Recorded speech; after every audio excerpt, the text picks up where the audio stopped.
volume. Well, Hello, everybody. I'm on 10 already, so... Does it go to 11? Sadly, it's not a Marshall amplifier, no. And there's nothing I can do from my end to bump it up. And let me see there's what... something in settings, mic. All I can do is speak closer to the microphone. How's that? Yeah, this is perfect. Stuck it up my nose. So that's with the names. But I think that pretty much everybody that watches this knows our names. Cool. But I still like the names. It's good. Okay, I'll leave them there then. Whatever. The subtle names are good. Oh, you mean the minimalist ones? Yeah. Like this? I'm going to disable audio or enable audio processing. Does that make my volume any better, Steph? No. Oh, okay. Oh, actually, yeah. Well, it's a little bit louder, but it's not the quality of it is not as good. Okay. You wanted us to click on the disable the... Yeah, I want that box checked. Yeah, okay. Check. All right, let me go over here to... How am I going to boost my volume? I've got everything up at max. You sound okay to me. Okay. Maybe it's just me. Okay. It's you. It's me. It's not you. It's me. Did you see my screen sharing? Yes, I do. There you go. Now, yes. It's Pittsburgh. Ah, well done. Well drunk. Yeah, in the... I recognize that beer. It looks like a Pittsburgh beer. The courtyard area there. Yeah. And that's, I think, one of those speakers that tried to take Nev's thumb off. Oh, right. It's unfortunate. Poor Nev. All right. Hey, Michael Kuipers, hello. And Frank Chandler, hello. Hi, Ken. Hey, Frank. Ken Hayes, Nicholas Griffith, you didn't miss a thing. StreamYard, that's the technology we're using today. Oh, excuse me. This will be 3 hours of me drinking a beer on screen. Oh, that yeah, never, sorry. Let me, changes. Is it okay? There we go. He stopped sharing. Yeah. Okay. Hopefully when the air conditioning pops on, it isn't too annoying because it's gets really hot in this room where I am in Philadelphia. Right across from the City Hall. Oh. Cool. I mean, literally right out my window. South, east, or west of City Hall? I am on the east side of City Hall. That makes the most sense, I guess. Yeah. Mm-hmm. Right next to the Marriott we used to stay in a while back, which is right next to the Reading Market. Yep. Reading Market Terminal, whatever it's called. Yeah. Reading Terminal Market. Then they moved us away from there, and then I don't know why they moved us out of the wonderful Warwick Hotel, and then they moved us to a place called Philadelphia 201, which is kind of dumpy, and I think a lot of people complained about it.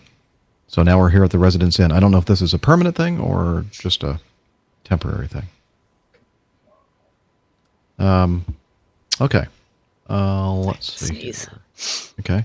I guess we'll need to start our backup recorders. Oh. Yeah, we haven't done that in a while. We haven't, no.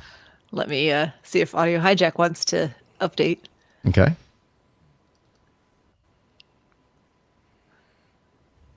Liz Piper, quick hi from me. I'm in the wilds of Ontario Lake Country. Can't join the show today. Have a good one. Aw. Oh, yeah. We're going to miss you. Mm-hmm. Well, Joan Peter, is that the way you'd pronounce that? Ooh, cool. I finally managed to catch one live after 2 years. That's not a bad hit rate. No. Yeah, I don't know what that percentage is. I mean, 1 out of 100, basically. So. Maybe. All right. I'm going to hit the recorder. A full 1% of our shows live is what you've seen. What show number is this? This is 386. Thank you. All right. So the last time we did like a regular show was 382, I think. Wow. Because I think 383 was when Mike joined us in the basement studio. And then 384 was the one we did in the RV inside. 385 was the special live show. And now we're here at 386. Amazing. It is amazing.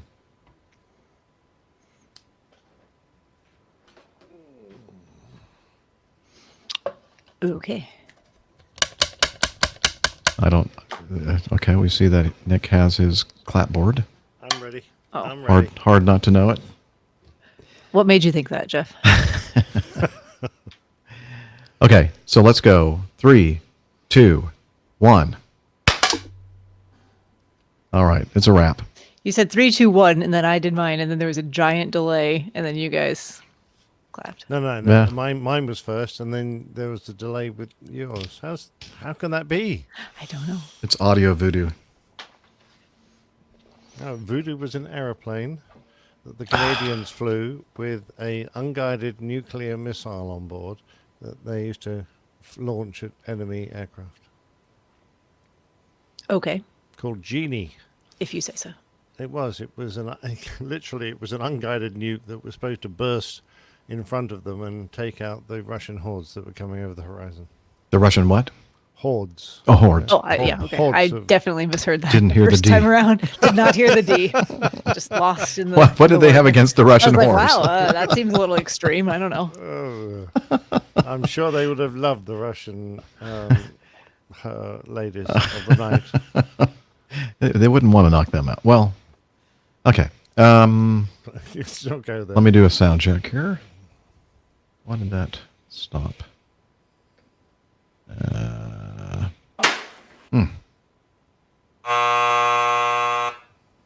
Okay, that seems to be working. And wait, no, it need to be okay. And then check this other sound effect. WAPG. That seems to be working. Yep, and recording.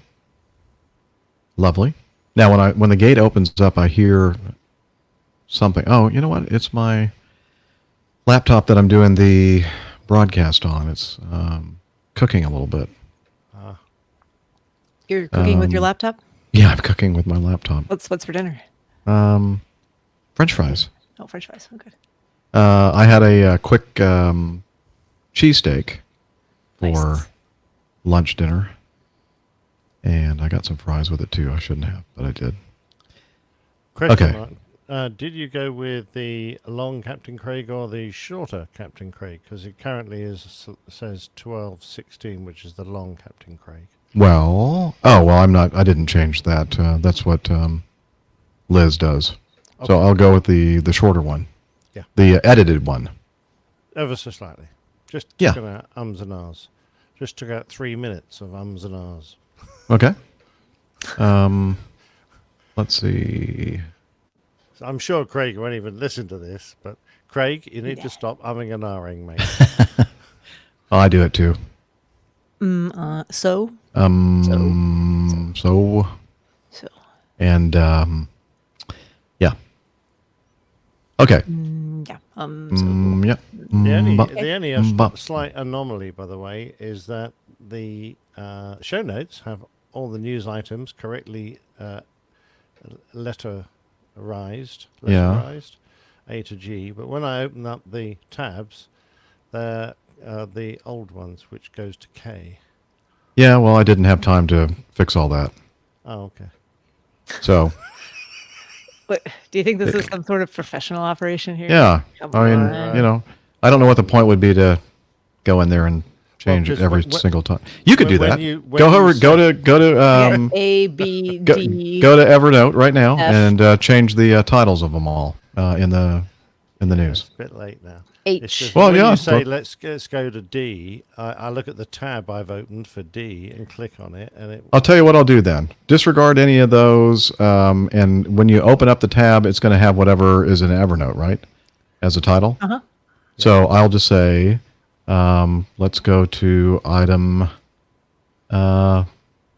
F, which would be the man with the fake bomb threat, or J, turn it off and on every 149 hours. Got it. Okay. Okay. So disregard the lettering in the show notes. I thought I was helping with that, but apparently not. You Okay. tried. It was my kind of help. Yeah. Liz. Help, Liz. Help. come back. No. Enjoy your vacation. Don't worry about it, Don't Liz. worry about us. Please. We It's will not important. figure this out. We can. Yeah, we don't even need the. In fact, let's just don't even put the letters on there. Okay. All right. I didn't mess with the lettering, numbering, whatever for the feedback. So That's good. there. Hope you're happy. Okay. Going back to the intro here, and we're recording everywhere, I'm assuming. Yep. Okay. And let's get this thing going.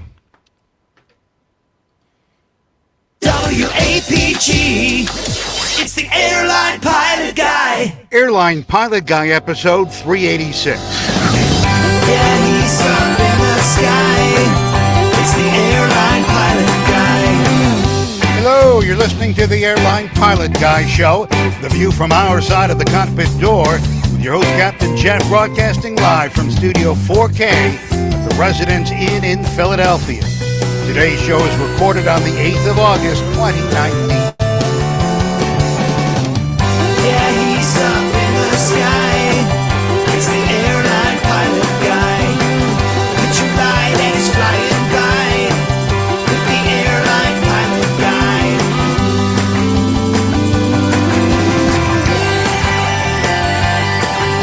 In today's episode, a Navy pilot dies when his jet crashes in Death Valley, California. And a British airline bills a disruptive passenger £85,000. More news, your feedback, and in today's Plane Tales, I am a dead man. So get all settled in, tray tables and seat backs in the upright and locked position. Electronic devices powered on. I'm Radio Roger, and Flight 386 is ready for pushback. Thanks, Radio Roger. You know, he's a real-life radio professional in the biggest media market in the world, New York City. Thanks for doing that again for us, Roger. And you're listening to the Airline Pilot Guy. It's an aviation podcast where we talk about, well, yeah, you guessed it, aviation, news and commentary, and cover your feedback. I'm a pilot for a major U.S. legacy carrier, and here to help me talk about news and feedback from her lakeside studio in South Carolina, the doctor, skydiver, marathon runner, strength training junkie, IPA connoisseur, and commercial multi-engine instrument rated pilot. She's Dr. Steph. Hey, Captain Jeff. It is so good to see you. Feels like we haven't done this for a little while now for some reason. At least not in this format, where we're all back in our respective studios and doing a normal show. Looking forward to it. I am as well. And also joining us from his studio in the English countryside, a professional photographer, former RAF, RAAF fighter pilot, a former captain for an international airline based in London, Captain Nick. Well, hello, Jeff. And this stuff looks smart with your new software. And here we all are, all going jazz hands. That looks fantastic. Looking forward to a great show and some great content this week. Absolutely. It's good to be back in the normal routine of things. A little bit different, as you just mentioned. We are using a new streaming software because the Google Hangouts on Air was discontinued. And so we're kind of testing a couple different streaming platforms. But this one here seems to be working pretty well. It's by StreamYard. And our producer, Liz, is the one that stumbled upon this one and suggested that we give it a try. And we've done it a few test runs with it, and we like it. So kind of reminds me a little bit of the few episodes that we did using Blab, which shows all of our, if you're listening to the audio only, you'll have to go to the show notes, click on the video, or go to our YouTube channel, Airline Pilot Guy, and then you can see what it looks like. And we're all in view here, not just one of us speaking at a time. So I think that's kind of nice. I like this kind of style. I miss the high fives from Blab. Do you remember that? Oh, yeah, yeah. that wasn't sometimes annoying got at out of all. hand a little bit. It's a little crazy. Yeah, because Steph always, and it counted the number of Yeah, it was like likes 5 or high million fives. high And fives. yeah, and Steph was always like way ahead of everybody else. And we didn't really like I that didn't part have of to it. do Who can anything. I just blame sat her? here and- Oh, I know. Smile. I used to give Steph an awful lot of votes. Yes. Okay. So you're saying something about the audio balance seems kind of odd, Yeah, Nick? Steph was saying I'm quiet. Well, Steph is quiet to me. Mhm. You're probably twice as loud, perhaps not Oh. twice as loud as Steph. Okay. Well, Tad. It's something we okay. can work on. We don't have to mess about now. I'm sure the product will be fine, but it's just hearing Steph is a little hard for me. Okay. I can Well- speak louder. Well, I don't know, don't know if that's going See, that's nothing I can. There's nothing I can do from the tools that I have. Yeah. I can adjust volumes for the audio, but it doesn't have any effect whatsoever on what you all are hearing on this StreamYard thing. Okay, fair enough. Well, just see how it goes. Let me look again at my settings, but no, the only thing I have any control over is what I've selected for my microphone and my speaker and my camera, and that's it. Frank is saying same for him. Steph and Nick a tad quiet. Yeah, I saw that. Okay. And it's actually up on the screen even. Oh, wow. Look at that. Ooh, golly, look at that. Yeah. How did that happen? Specky. Hello, Railroad John. It's not easy for me to say that. Railroad John. Railroad John. Railroad. John Bretch. Yes. Yeah, so I don't know what to tell you guys. Deal with Except it. for, yeah, deal and with we'll it. figure it out in post. Maybe. Well, Jeff will figure it out in post. Yeah, but as I said, everything sounds fine to me, so I don't need to fix a thing. Okay, Okay. good. All right. Back to the video or the show. Whatever this is. Yeah, whatever this is. So, I don't know about you all, but the last week or so, I've been kind of a little bit on a letdown, I guess you'd call it. It's just like had such a great couple of weeks when Nick came over from London, and then we did the show in the basement, and then drove up to. We had a great time on our road trip, driving up to Lexington and visiting the big ass fan factory, and going to the U.S. Air Force Museum, and seeing all the great people there, and then eventually getting the RV and driving it up to Oshkosh, and then that wonderful week up there in Oshkosh. It was like, oh, okay, it's all over now.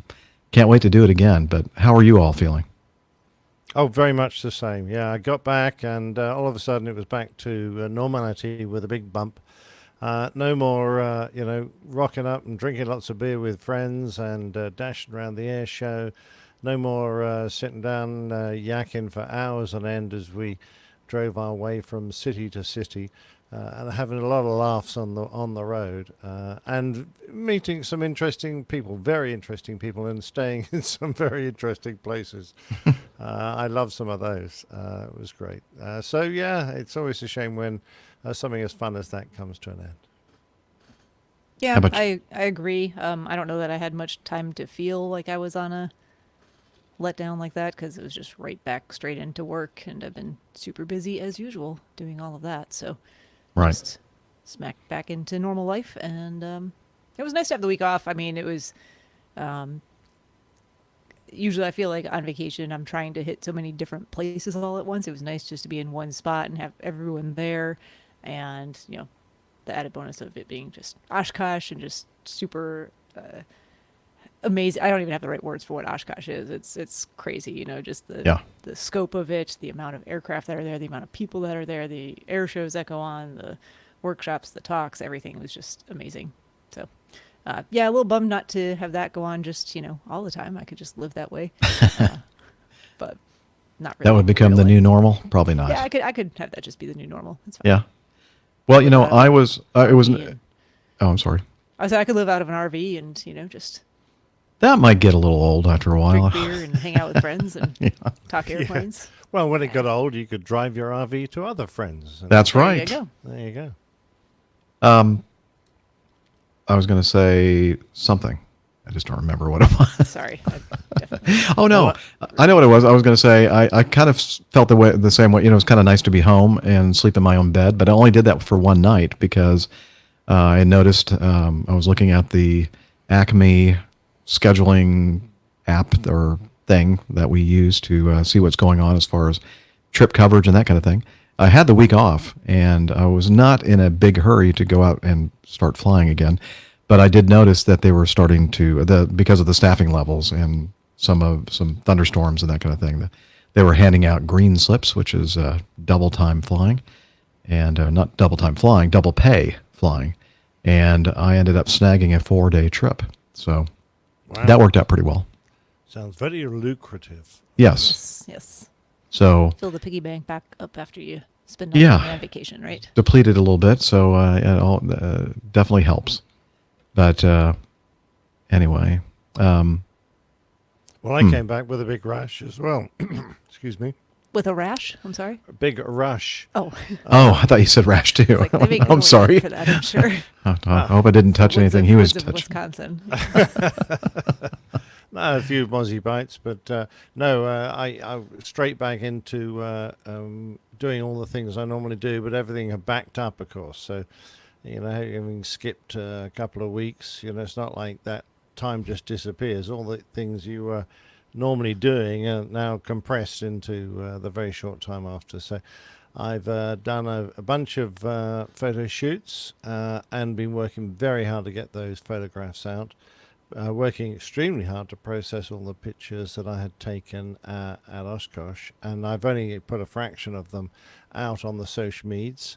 And there are more there I could put up if I wanted to. So all that's been great fun, but busy, and then the bowling season is still in full swing, and sadly, having missed 3 weeks of matches, I came back a bit rusty and promptly got knocked out of 3 competitions on the trot. So that hasn't gone well.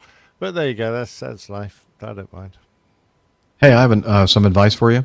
To cut down on all the post editing of pictures and that kind of thing, don't take so many. Yeah, the trouble was it was a pitch around every corner, wasn't there? So Yeah. I mean, there were so many different and great things to capture. It was very hard not to bring that camera up to my eye all the time and snap away. It was brilliant. Some great You just photos have out to- there. Yeah. Make it like the old days where you just had a disposable camera and like a limited number of actual shots to take. Yeah. So you have to make them good ones because you don't even know what you're actually going to get. No. I don't That's understand 24 what or is- what is this 36. disposable camera thing. You mean you use your camera and throw it away? I don't understand. Well, you take it to the developer or whatever, the processor first, and then they And then throw they it would away. throw it away. for Yeah. you. And then you just Golly, have your picture. That sounds awfully expensive. It was. Very Kind expensive. of. It actually was. It's way cheaper now. And the Anywho, photos are so much better. yeah. So you notice that we don't have Dana with us tonight. His lovely, beautiful wife, Julie, it's her birthday today. So he had something special planned to celebrate her birthday. So hopefully he'll be able to join us next time. And I received a couple of things in the snail mail at our P.O. box. You can find that information on the website. And one, and I hope it's okay, is Captain Craig with us in the chat room? I'm not sure. But he sent me a nice little package, a private note as well.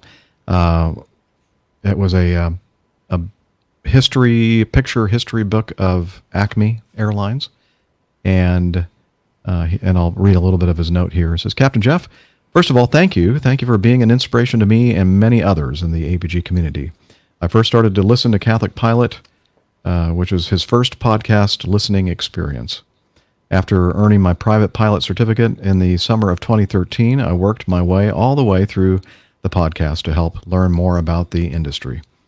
Now, summer of 2013. This is all happening when he got his private pilot certificate. Now, as of this writing, I will be taking my first OE trip as a captain on the 14th. I think this was last month, 14th of July.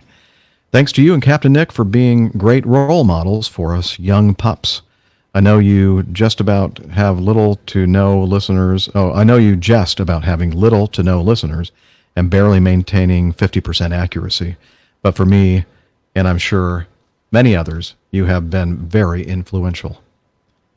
He says his grandparent-in-laws are antiquers, and they love picking around at different shops and flea markets, and they found the book that he gave me as a gift. So anyway, I just wanted to mention that Captain Craig, now I think he's got a couple of trips under his belt already, And let's see, so it's the summer of 2019. So in 6 years, he went from being a private pilot to being a regional airline captain, which is just amazing to me. And we're That so is great progress and great Incredible. dedication, Craig, to have kept your nose to the grindstone and kept on improving, and until you made the step up to getting 4 stripes. That's fantastic. Well done. Yep, and he's not at the end of his journey yet, because I'm sure that he's going to want to get on with one of the major carriers Oh yeah. sometime I know in the he's definitely future. definitely has goals Yes. still to achieve. So And he's a big part of our community,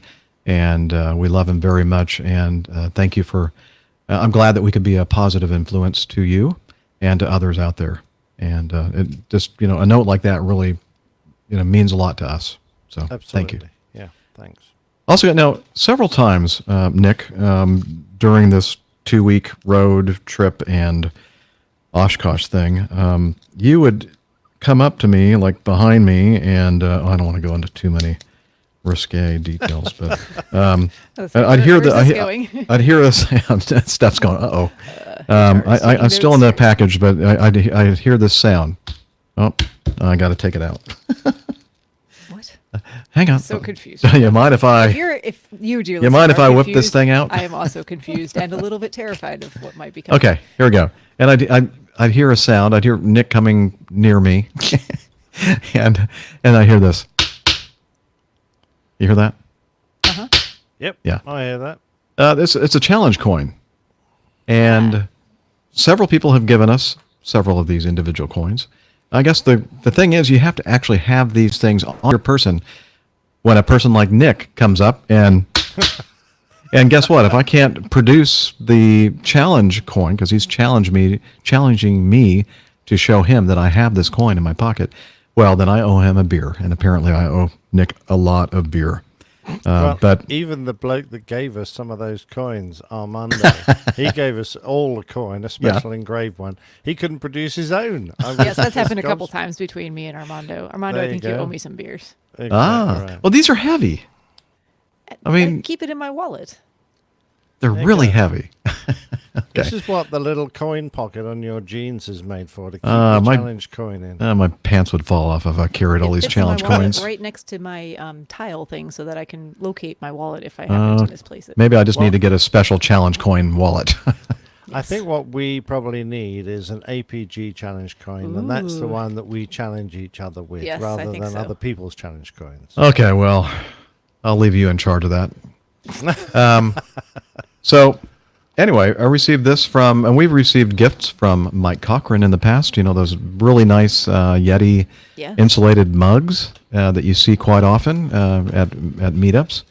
And you see one in the old curmudgeon's hand there. Absolutely. Very nice full on the of video. iced coffee tonight. Very good. Very tasty. Mine is on the desk behind me, except that I'm not at home, but that's where it would be if I were at home. So I received this in the mail from Mike. Captain Jeff and crew, good day, y'all. I hope this letter finds all of you well. I'm up in New Jersey at the time of this writing and just completed my second aircraft type rating in the Hawker 800 XPI at CAE, which is Columbia, South Carolina. Although the instructors gave me some small corrections here and there, as they do for most pilots, I was really pleased with my performance throughout the training process and check ride. I'll be flying for the same company, but starting in the third week of July, I'll be transferred to the international side of the house. The company that I work for has 3 medically equipped Hawker 800s that fly globally. I will mostly be flying travelers who fall ill or get injured back to the United States and where the airlines would not be a practical way to get them home. I thought it would be a nice gesture to give the patients a token to remember their trip by... okay, let me read that sentence again. I thought it would be a nice gesture to give the patients a token to remember their trip by, and came up with the accompanying challenge coin. And of course, with all that you and the crew do to keep me inspired and keeping my eye on my career goals, I would like you all to have one too. So he sent 4 of these challenge coins. So you guys have to remind me to give you a challenge coin. Brilliant. Yeah. So he says, I will still be based in Birmingham, Alabama, and will try to catch up with you next time you are all in town. The beer is on me. Be safe traveling up to Oshkosh. I guess he sent this before we left on our trip. I wish I could be there. Sincerely, your biggest fan, Mike Cochran. And I think that you are correct, Nick. I'm reading those little notes. I took CAE to mean Kilo Charlie Alpha Echo, but I think that it's actually the company that makes the simulators for... Simulators, yes. That's yeah, correct. CAE. And there's So- one in Oh, My yeah, bad. I used to They have a to go location to in one New of their Jersey. training facilities in Burgess Hill to do my 340 and 330 simulators. So I'm well familiar with CAE. I guess they're all around the world.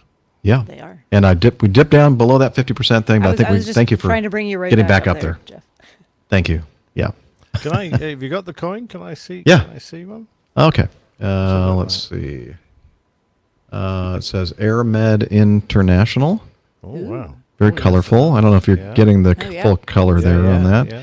And then the backside, Pardon me. so to speak. The Excellent. reverse. Yeah. There we go. That's very smart. Very nice. So thank you, Mike, for the challenge coins. Love it. Okay. And that means I'll just be losing that much more beer. Free beer for us, Nick. Yeah. Yeah, I've All lots the of free free- beer, except he hasn't bought me one yet. I don't know what's wrong with him. Hey, we had a lot of beer in the fridge in that RV, and it was all free for you, right? That's very true. I overindulged at every opportunity. Oh, yeah, we did have a lot to drink. Way more than we should have. Oh. Anyway, Let's not go into the shots and the gin and tonics and the especially the gin and what- tonic. and the banana blasters. That was Ooh, yes, actually the were banana pretty. blasters were good. They were tasty. Yeah. Yeah. Mm. Yum. Yeah. Okay. Any meetups between the big giant meetup that we had in Oshkosh and right now? Anybody? Not for me. I don't know if this qualifies as a meetup, but Armando from Plain Talking UK is on the other side of town from me. So this past Sunday, those of you who listen to their show might know that he has started a job flying skydivers. Not at the place where I usually do any skydiving. This is a smaller drop zone, and they primarily do tandem skydives. But they had kind of a slow day scheduled this past Sunday for various reasons, and his Hillel, I'll get back to you in a moment on that. Sorry, distracted by the chat room. So Armando's wife was planning on doing a tandem skydive, and they invited me along to go skydiving as well. So both of us made a jump from the little Cessna 182 that Armando is flying for them. Oh, It was a lot of nice. fun. Yeah. Oh, cool. Well, So you and Megan, right? But not Me, yep. Armando. Armando yes. had to fly the plane. If he jumped out while that would flying, not- that would be problematic. So, Yeah, wouldn't be good judgment at all. yes. We, so we went up to about, I don't know if he actually got quite to 11,000 feet. We had a overcast layer at about 11,000 feet. So probably somewhere between 10,000 and 10,500. And that was our exit altitude. And I did a fun jump with two of the guys that work there and our instructors for that skydiving facility. And then Megan did her tandem skydive, and another friend of hers was on that same load for a tandem. So it was fun. Very, very nice. So is Armando going to jump at some point in the future? I think Megan's going to insist that the next time she makes a tandem jump, he's going to do a tandem jump as well. Okay. I want to make sure that I Are you get. going to fly the airplane that time? Yeah, maybe. I don't know. Sounds No, good. no, probably not. Well, I almost forgot about this because it's been a little while. That trip that I did, that Green Slope trip, I was in Atlanta waiting to go to Louisville, Kentucky, Stanford Field, SDF, and a gentleman came up to me and he said, Captain Jeff. And I thought, once again, as I always do, that I must be in trouble. Oh, what happened to Nick? I don't know. He just I disappeared. clicked- Oh, he's back. I was experimenting. I clicked on something I shouldn't. Sorry. Kids, don't touch something unless you know what it's going to do. It's that newfangled technology. I didn't Right. know how to get back. Well, Well, yeah. now I've Sorry, superseded you. I have your position now. Oh, that's how you do it. All right, okay, cool. Anyway. I'm where I should be, number 3. So I was in the gatehouse area waiting for the inbound flight to come in, and we We're going to fly it to Louisville, Kentucky, and I believe this was on the 1st of August. And a gentleman, a very tall man, comes up to me, and I'm thinking, oh, what did I do wrong now? And he said, Captain Jeff? I said, yes. And he said, hi, I'm an APG listener, and his name Ken Sellers, and he was traveling with his wife, Elisa, and no, he wasn't. She was still in Louisville. He was traveling by himself back from a business trip, I believe, and he was on that flight. So I said, oh, that's great. Maybe we can do something when we get to Louisville. And so I met up with him and his wife, Elisa, at a little restaurant, a little Mexican cantina right across the street from the Embassy Suites that we stay in downtown Louisville. Had a wonderful dinner, and my first officer joined us as well. And Ken was so nice, he picked up the tab for our dinner. I was going to pay for everything, and he beat me to it. So thank you, Ken.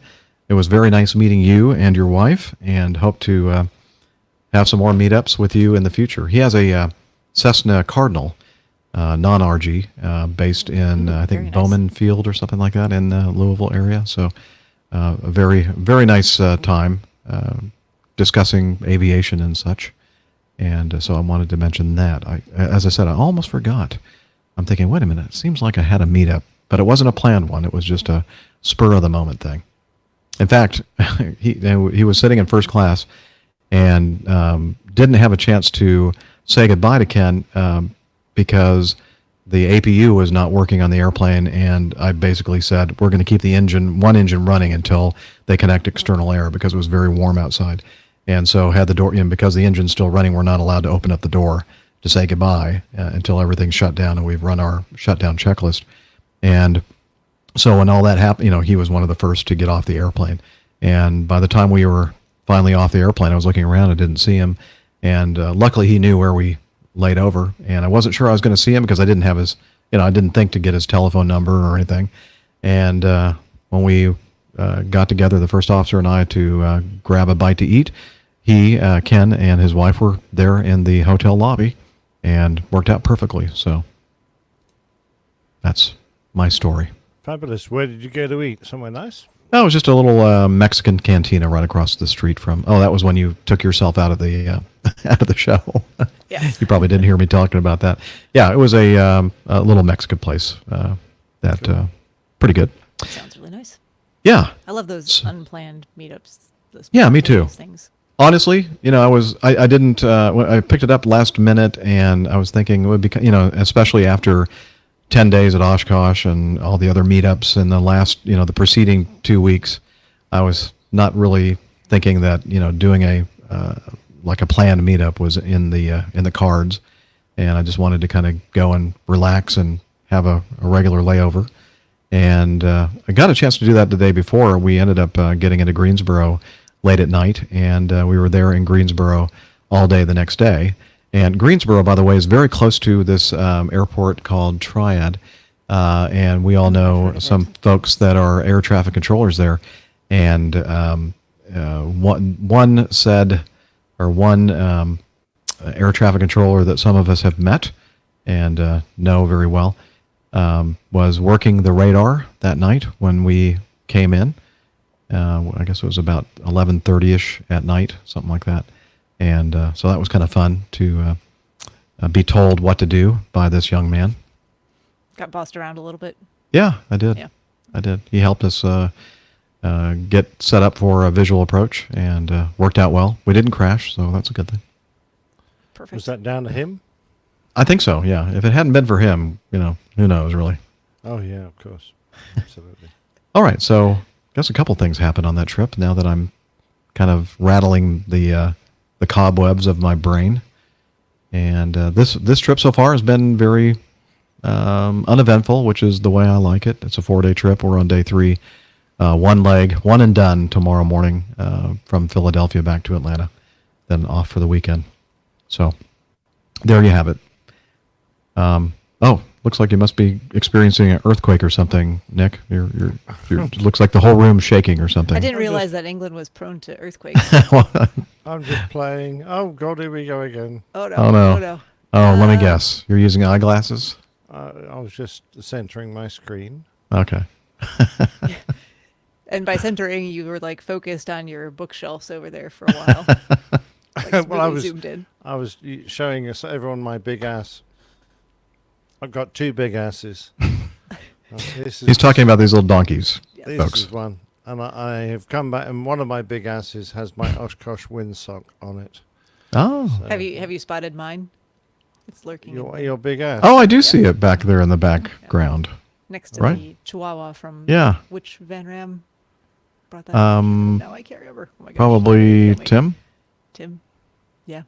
Yeah. Maybe. Or maybe One- Mark. Maybe Mark. One of them. Yeah. They were kind enough to bring me a taco dog, Oh, nice. Taco Bell Chihuahua. Looks very nice. So yes, now they live back there, so you can see their little silhouettes when the light Very comes. cool. I got them. I can see it now. All right. Well, I think anything else we want to talk about before we talk about our fine Coffee Fund cadre members? No, I'm good. Yeah, let's talk about them. Okay, let's do it.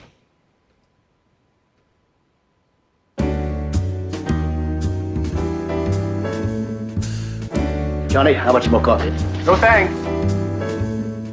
I love coffee. I love tea. I love the APG Oops. community. Used the wrong words. Coffee and tea. Nope. And the Java and me. Fix it in post. A cup, a cup, a cup, a cup, a cup.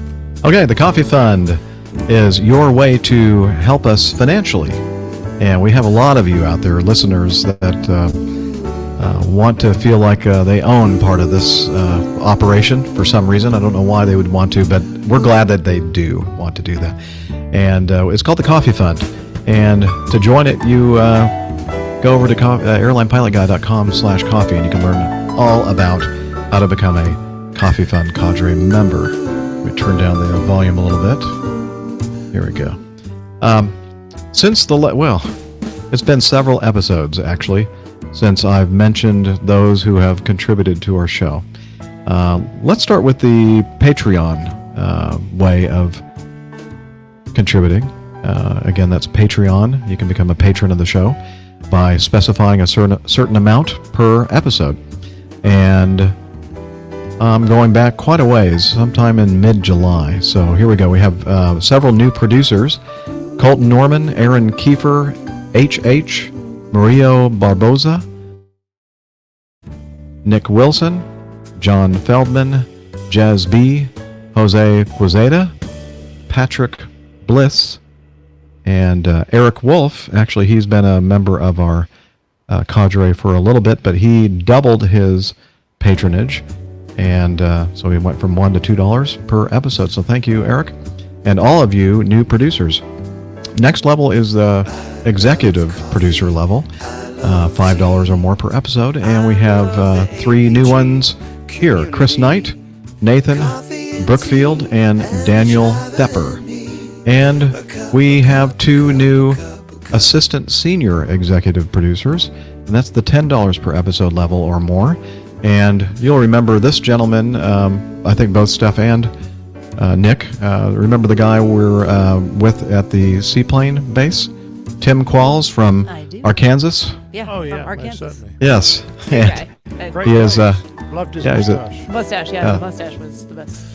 I think he has, he sent us some audio or some feedback as well, so hopefully we'll get a chance to read that. Number 14. Yeah, great. And then also another one, David Russell. So we have 2 new assistant senior executive producers. So thank you, guys and gals, for becoming patrons of the show. And the other way that you can participate in the Coffee Fund Cadre is via the PayPal Classic method. And I had this set up before I started the show, but apparently I closed that tab. So hang in there with me for a second here. I'm going to pull that up. Again, that's your way to make a one-time contribution or a recurring contribution to the show. And we call it the APG Coffee Fund Cadre Classic Method. And I believe I'm finally on the right page. And I'm going to have to scroll down because there have been several people who have used the Classic Method for contributing. And I believe I am there now. Richard Adams gave us a contribution. Borg Letangen. It's got one of those fancy O's with a slash through it. Not sure exactly how you'd pronounce that, but I'm going to say Borg Letangen. Terry Lou, a recurring payment. Richard Bell. Did you know that Richard Bell gave us a contribution of $125? Whoa! Yeah. Thank you. So thank you, Richard. Hey, brilliant. And What a generous chap. Rick, we call him Rick, Major Rick. And Chris Randall, a recurring payment. Also recurring payment from David Lieb. Here's another one. Frederick Sampson. Have you ever heard of this guy, Fred Sampson? He gave us $100 Oh, brilliant. to help with, the whole Oshkosh thing.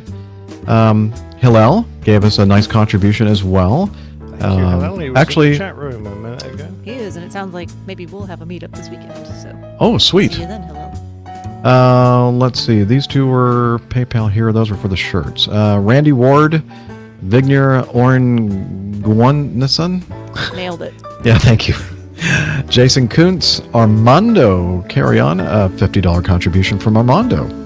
Alistair Kerr, Randolph Ackerman, Jeff Muller, his monthly recurring payment, and a payment from Mazuz Karim of $25. So if you want to join them all, head over to airlinepilotguy.com/coffee. You'll be glad you did, and we will too. Stand by for news.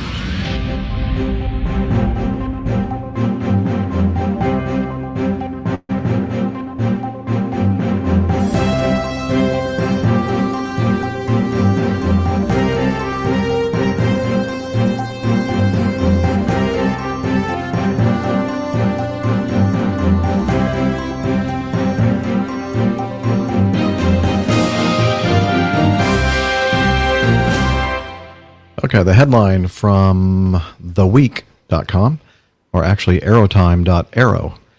U.S. Navy declares death of pilot in F-18 Star Wars Canyon crash. After a day of searching, the U.S. Navy announced the death of a pilot of a single-seat FA-18E Super Hornet jet that crashed in Death Valley National Park, California. The incident injured 7 tourists on the ground. The aircraft was part of the Vigilantes of Strike Fighter Squadron VFA 151, based at Naval Air Station Lemoore, California, and attached to the aircraft carrier USS John C. Stennis. It was on a routine training flight when the mishap occurred. According to a statement released by the NAS Lemoore, the crash happened 40 miles north of Naval Air Weapons Station China Lake on the 31st of July, 2019.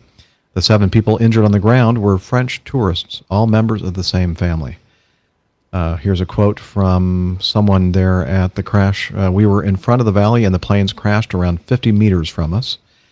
While 6 of them only sustained minor injuries due to the shrapnel from the crash, a woman had to be transported to a local hospital after suffering burns on her back.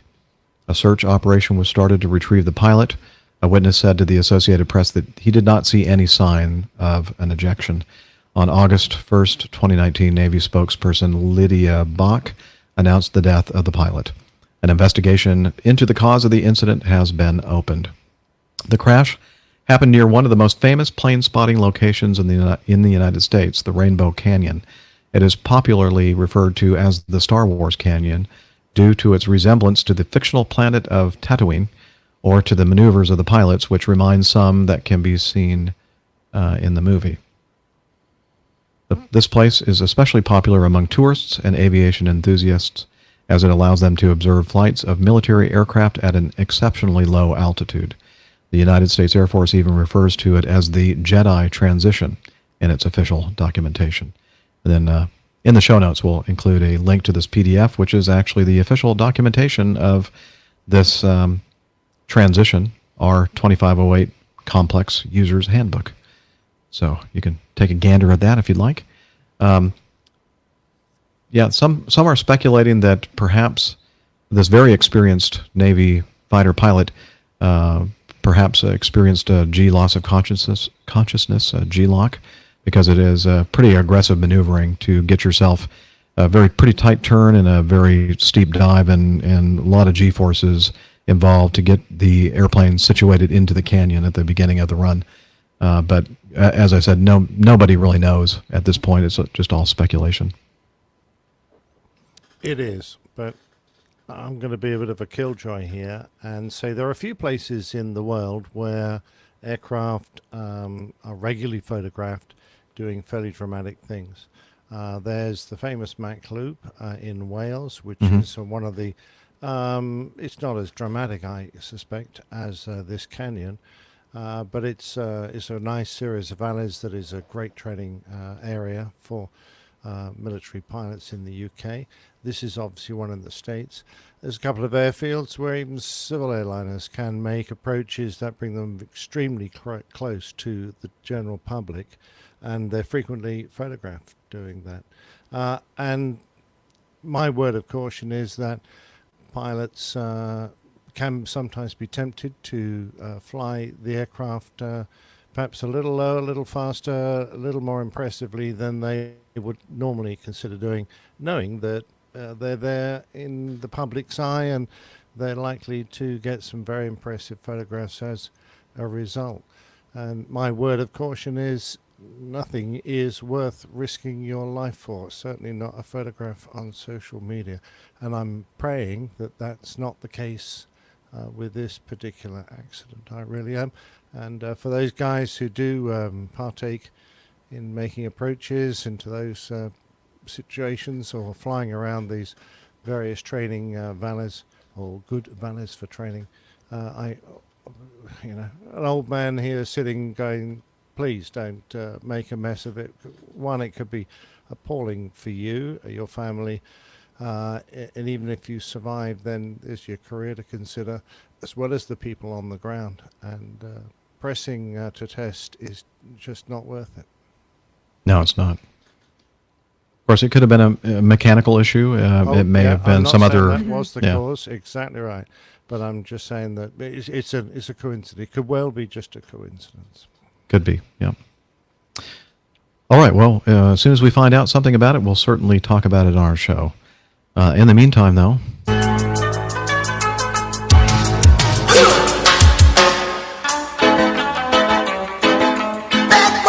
Or girls.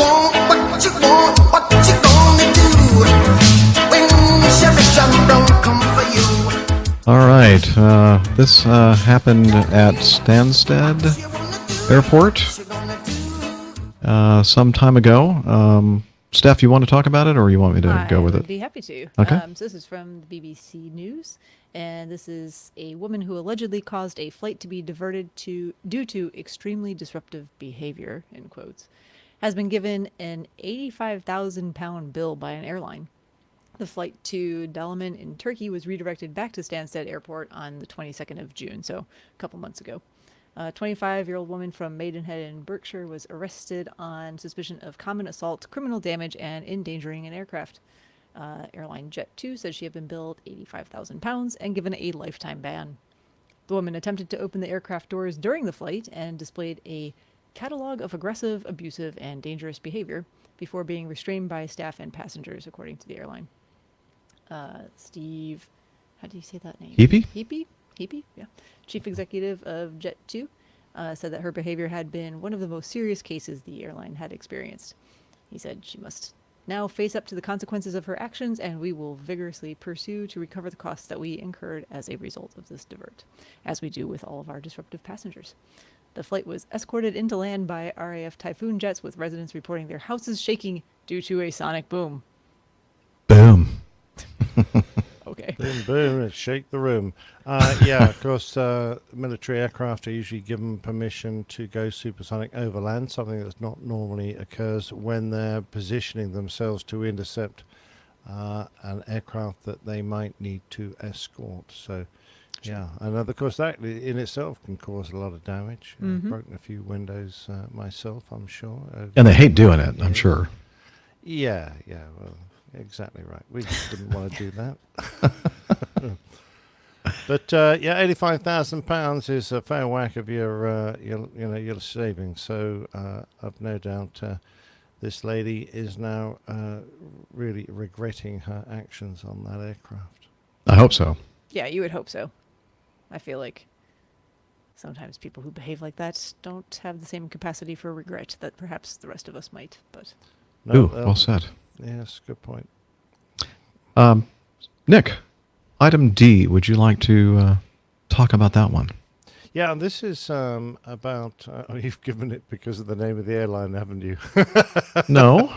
Oh, okay. I would It's- say Air New Guinea? It's Air New Guinea. New Guinea? Okay. Yeah. Okay, it's the extra I in there. So I know, it throws me off Because too. it's Yeah. in Papua New Guinea. Ah, okay, that makes sense. right. Air New Guinea. All right. So some pilots blamed and botched rescue exposed in Chuk plane crash, and it's from the Independent. Air New Guinea crew took their cabin baggage out of stricken plane, and one passenger was allowed back in to retrieve his shoes. Well, that's the taster for the story. So it was 737 crash in the Micronesian island of Chuk has been blamed, or the pilots of this 737 have been blamed for the crash that cost the life of one passenger, and remarkably only one passenger, because it was a pretty dreadful incident.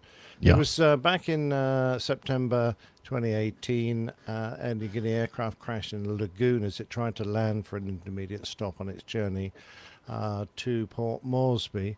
The flight had 35 passengers and 12 crew, so luckily it wasn't particularly full.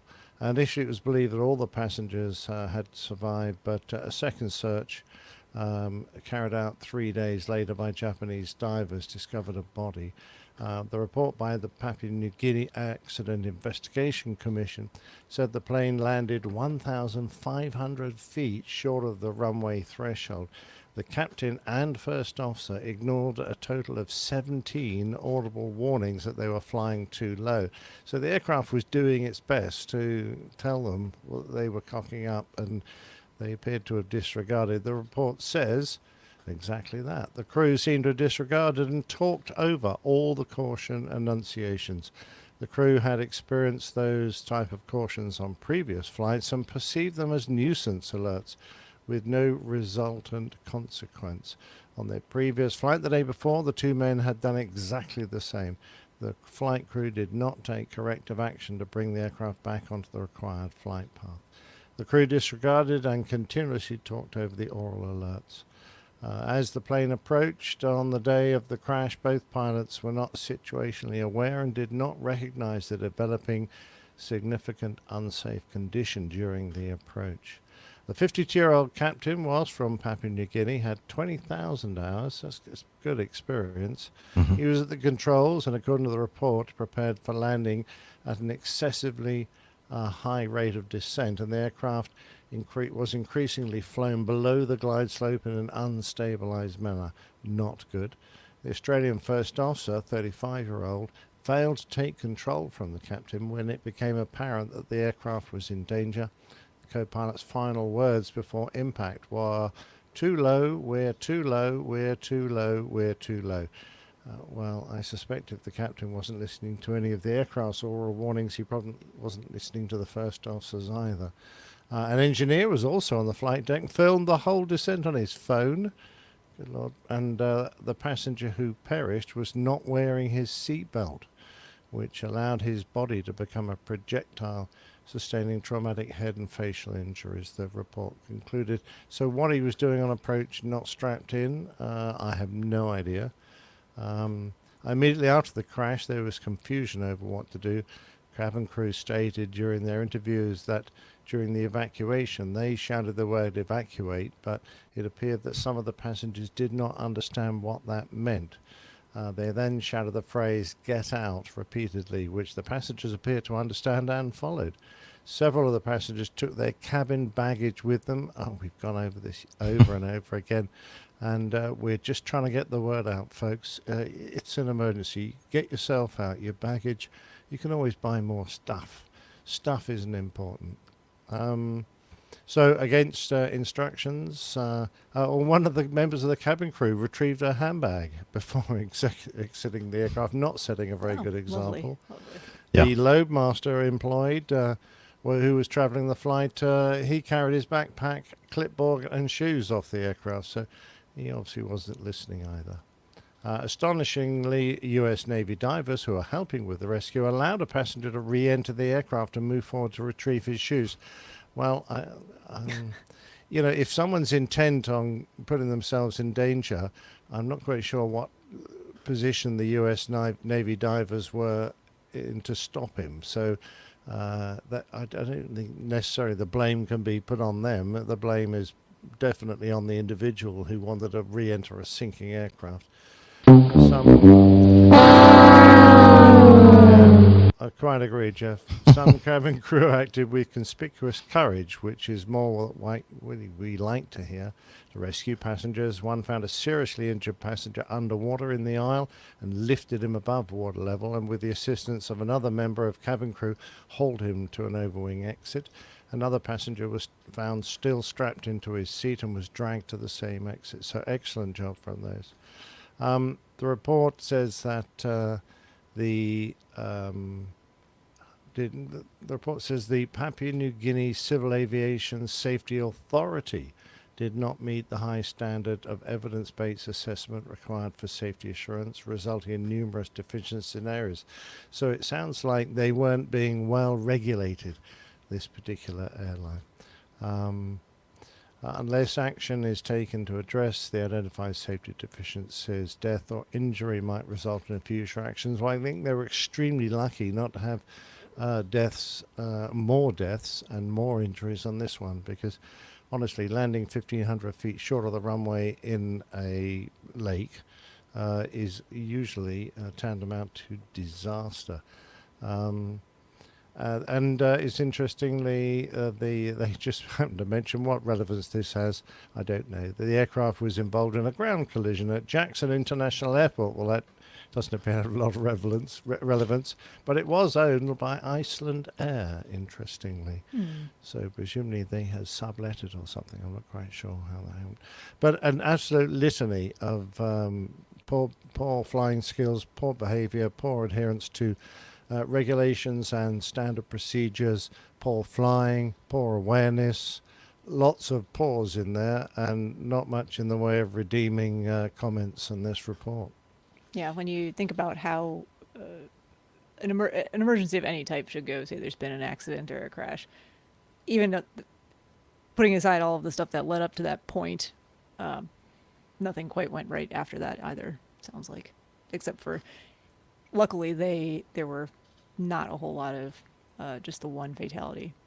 So absolutely, I think there was a lot of luck involved in you this have to one. say that fatality, if he wasn't strapped in, and had It may not have been failed a fatality at all. It may have just to- been exactly right. They may everyone might have got away if the guy had just done his damn safety belt up. Well, and it's a there was a let me back up and say that again. There's a fatality involved with that, obviously, with that the gentleman who did not, or lady, I'm not sure. I think it was a man who didn't wear his seatbelt. But aside from putting himself in obviously fatal harm's way, he could have been putting other people in that same situation. Oh, yeah, absolutely. When his body becomes a projectile, he could have killed someone just by landing on them. So, yeah, absolutely. It's not just yourself. It's other people that are affected by your, your Same as lack with the luggage. discipline. Yes. By the way, the engineer on the jump seat who is taking the cell phone video of this in the source article from the independent.co.uk, that's the first thing you see when you pull up if you click on that link, which we'll have in the show notes, and you can watch the video and all the way from, I'm not sure exactly what point. It's a couple of minutes, I think, worth of the approach, right up to the point of the impact and crash. Let's see, it's actually, it's actually under a minute. Oh, under a minute. For at least what they have here in this article. Maybe the whole thing was longer, maybe on YouTube or something like that. But anyway, check it out in the show notes, and you can watch the video of this approach. I notice on the captain's nav display, the map display, there is a very colorful display of weather right in front of the airplane that they're flying through, which is probably why they couldn't see the airport itself, and it kept descending well below the minimum all descent. the audible warnings. Yeah, just amazing to me. Incredible. Oh well. Continuing with F. a Serbian man who has not been named wanted to keep the keep the woman in the country longer after she refused a date with him. A 65-year-old man has admitted making a fake bomb threat. This is very much like another story that we had a couple of episodes ago, but this is a different one, believe it or not, in the hope of getting a date with a flight attendant. The Serbian man's telephone call caused Lufthansa's flight 1411 to be evacuated on Thursday before its takeoff from Belgrade to Frankfurt. All 130 passengers and 5 crew members had to leave the aircraft while it was searched by a special police squad and sniffer dogs. The man, who has not been named, had met 2 flight attendants and invited them for dinner, but they refused. He confessed to the hoax in court on Saturday, saying he had especially liked one of the women, and after he failed to track her down at her hotel, he made a desperate bid to keep her in the country. The police traced his call after he made the threat, and he was arrested a day later. So crazy people doing crazy things out there. You know, if you invite someone to dinner or whatever, and they refuse to go with you, then that should be the end of it, don't you think? No, I think you should make bomb threats. Oh, okay. Never. Yeah. I mean, apparently, Jeff, you and I we just don't know what to do in these situations. No, apparently Don't not. know the appropriate action. Yeah. Whether Yeah. it was an Indian chap and his girlfriend last time, wasn't it? Who wanted Yep. his girlfriend so. not to fly away. So, I mean, same deal.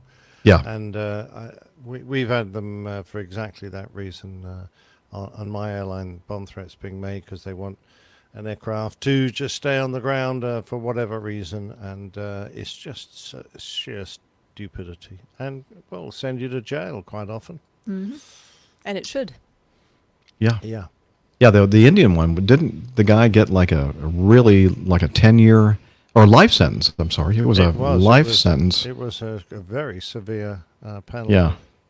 Don't think the Serbian man is going to get the same treatment, but perhaps he should. Mm. All right, I'm going to attempt to share a screen here, see if this works. Okay. Share. Okay, can you see that? Yep. Yeah. Okay. This is item H. 2 men were injured after their single-engine 2-seat plane crashed Saturday on Littlefield Lake in northern Isabella County. This is in Michigan. Isabella County sheriffs are investigating the crash. The pilot, Tyrone Finch of Tennessee, and his passenger, Patrick Jarman of Deerfield Township, were transported to a local hospital after the crash. Jarman was later flown by helicopter to a hospital in Grand Rapids and was listed in serious condition. Marine deputies patrolling the area on jet skis witnessed the plane attempt to take off from the lake. When the plane became airborne, it appeared to struggle to gain altitude. Officials say the area was experiencing strong wind gusts that possibly interfered with the plane's takeoff. Deputies that then observed the plane turn, get stuck in a tree, and take a nosedive into the water. It didn't really get stuck in a tree. It just kind of clipped the tree, based on looking at the video myself. Looks like they were trying to get a little bit better climb performance than the airplane could give them, and ended up stalling it and plunging into the lake. Well, it was the strangest takeoff path, wasn't it? Because it was like they were trying to get airborne from a curved runway. They didn't really line up in a straight line from where they were going. Then they pointed quite close to the coast. And then as they realized that they didn't have enough room, they started trying to inch the aircraft further and further to the right. And it sort of got airborne, and they sort of continued to try and turn, and they all just stalled and mushed into the trees and clipped a tree and flicked it around. It was all a bit of a nightmare, really. And those of you listening to this show are thinking, well, what kind of airplane was it? And it was the Icon A5, a little light sport amphibian airplane, which is a pretty cool airplane, I think. But they've had several accidents since its introduction. High-profile ones too. Yep. Unfortunately. And I think in almost every case, it was a pilot error that caused the accidents and fatal incidents. So, and in a related note, I think that I was reading somewhere, or somebody maybe in one of our chat rooms was talking about the fact that the company has pretty significantly scaled back the employee force at the company, like half or Yeah, that something. was just recently, like last week or something, or this week, I think. Yeah, so these crashes are obviously having an effect on the sale of these airplanes, apparently. Which is a shame, because I'm sure if you fly the aircraft within the expected envelope, within its performance capabilities, it'd be a great fun aircraft to have and be absolutely super. But see, people seem to be trying to do things with it that it's not really designed for. Correct. Right. Okay. Item just J. as a side note, I don't know yes. that, if you were going to put that YouTube link in the show notes, the YouTube link no longer works. Just FYI. Okay. Whoever posted it removed their account from YouTube. For this item we're talking about, this crash. Yes. Oh, that's a shame. Yeah. Okay. So just FYI. All right. Thank you. Moving on to item J. Having to occasionally reboot a sluggish laptop after a few days of use is a minor inconvenience for a $1,000 gadget. But what about a 300 million plus commercial airline or plane? Airlines who haven't performed a recent software update on certain models of the Airbus A350 are being told they must completely power cycle the aircraft every 149 hours or risk, quote, partial or total loss of some avionics systems or functions, according to EASA. Unless being completely taken out of service for repairs or maintenance, most commercial airliners remain powered up and operational for weeks on end as they crisscross countries or the world with hefty price tags and operating costs. An airline's profitability is dependent on its fleet of planes being in service for as long as possible, even hauling passengers and cargo around the clock. Unlike a laptop, which can be power cycled in a few minutes, it can take well over half an hour to bring a powered-down airliner back to being fully operational and flight ready. This is not the first time that we've seen this sort of thing. I think, wasn't it the Dreamliner that was also, there was some kind of a warning that said that every so many hours they needed to completely power it down and then bring it back up again. Again, it had something to do with... Right, Jeff. I feel it had something to do with the generators. But my 340 had a similar problem at one point. You had to completely depower the aircraft, but it just becomes a maintenance routine. Yeah. So once you know about it, the engineers go, right, for us, it's just like doing a check on a, say there's a bit of damage on the fuselage where a truck drove in and it's speed taped up. But it needs examining every... X hours to make sure the speed tape's still intact and that the damage hasn't changed in nature. So this is, for me, this is a bit of a non-event. The engineers are well familiar with doing this sort of thing, and they just every few days they just power the aircraft down, pause, fire it back up again. I don't know, it's no big deal. Yeah, and finding a half an hour to do that is I don't think is a big deal. Sometime during the day, an airplane's going to be on the ground long enough for that kind of thing to and I think a competent engineer will do it a lot quicker than that, quite honestly. Half an hour is a bit of an overkill. I mean, I would expect them to be able to do it if I came on board and said, "Oi guys, we're going to be flying for 30 hours on these two legs, how about doing that power down?" I reckon it would take about 10 minutes, but And the article kind of makes it sound like, if they don't do this, it's going to like fall out of the sky and crash or something, but not really. It's just it said some avionics systems or functions, partial or total loss. So, you need all of those electronics and avionics for the airplane to actually continue flying, right? Oh, you do? Oh, no, I don't think so. No. The Bernoulli's theorem breaks down if you don't have all your avionics turned That's right. on. Steph, you should know that. Oh, boy. And then this last one was kind of unusual, especially looking at the pictures of this thing and not exactly sure what happened here, but a passenger jet carrying at least 60 people crashed at Perth Airport while taxiing. The report is that the brakes failed. It was a what's it called? It's like a BA-146 Avro regional jet. I guess it's an updated version of the British Aerospace 146. And I have a feeling it's built in Canada. Is it that one? I'm not sure. I think it's British Aerospace makes it. I don't know. Maybe somebody in Canada bought the thing, but I think it's still being made in Britain. I don't know. Well, the original, the 146 was, but maybe this one's not anymore. I don't know. Maybe our chat room can help us out. Do some research there. I The don't know Avro, about it.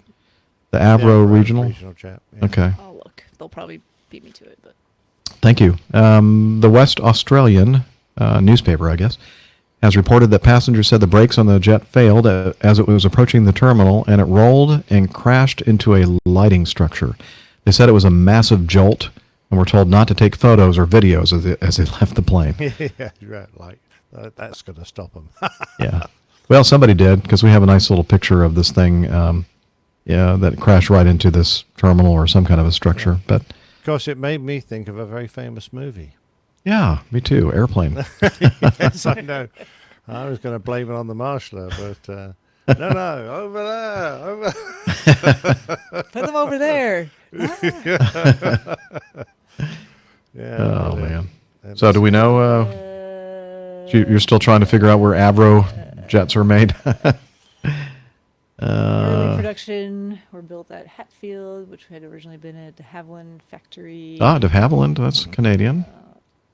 Later at Woodford Aerodrome in Greater Manchester, England.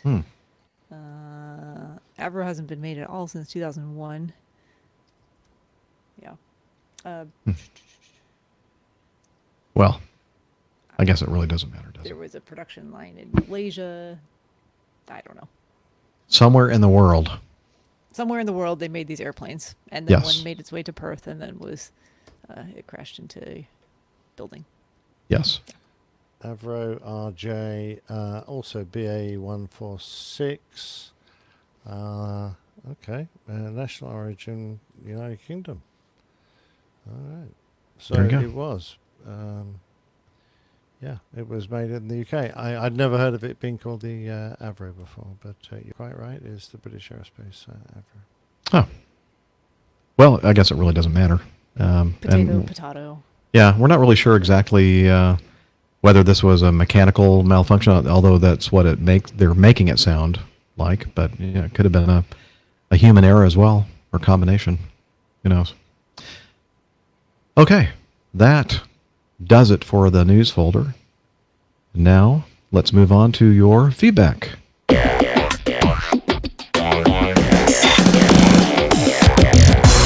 Captain, incoming message.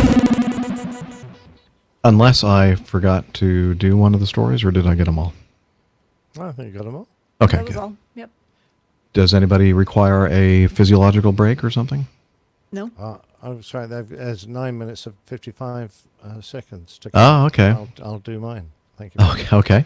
Well, let's start off with the first item from Micah and Paul Breran. They got together. And, well, I think they talk about it in this audio feedback. So let's take a listen. Hey, it's your main man, Micah here, and believe it or not, I'm coming to you from a Tesla. Yes, I'm inside a Tesla, but not just any Tesla. This is Paul Breran's Tesla, and Paul is a APG listener and a real airplane geek as well as an incredible IT professional. But we were talking a little bit after some wonderful pho, and not faux pho here at this Vietnamese restaurant, but real pho. We were talking about Paul's first experience flying. Paul, welcome to the Airline Pilot Guy podcast, and tell us a little bit about what you were telling me about flying for the first time to Germany. Oh, thank you. Over dinner. Thank you for doing this, by the way, and it's a real honor. That very first flight was from JFK Airport, and I was 5 years old, and I vividly remember this adventure of a lifetime going with my entire family to Germany on Lufthansa Airlines. And back then, I think both flights, my first one and then again when I was 12, I believe they were both on a 707, those skinny-looking engines now. And just the magic of seeing the sun go down and come up so soon. I didn't quite figure that out on my 5-year-old flight, but I figured that all out by my 12-year-old flight back to Germany that I helped pay for myself on Lufthansa. And you said that you were, a geek of all kinds growing up, but an airplane geek in general. And one of the things that you had an opportunity to do was to take a special trip.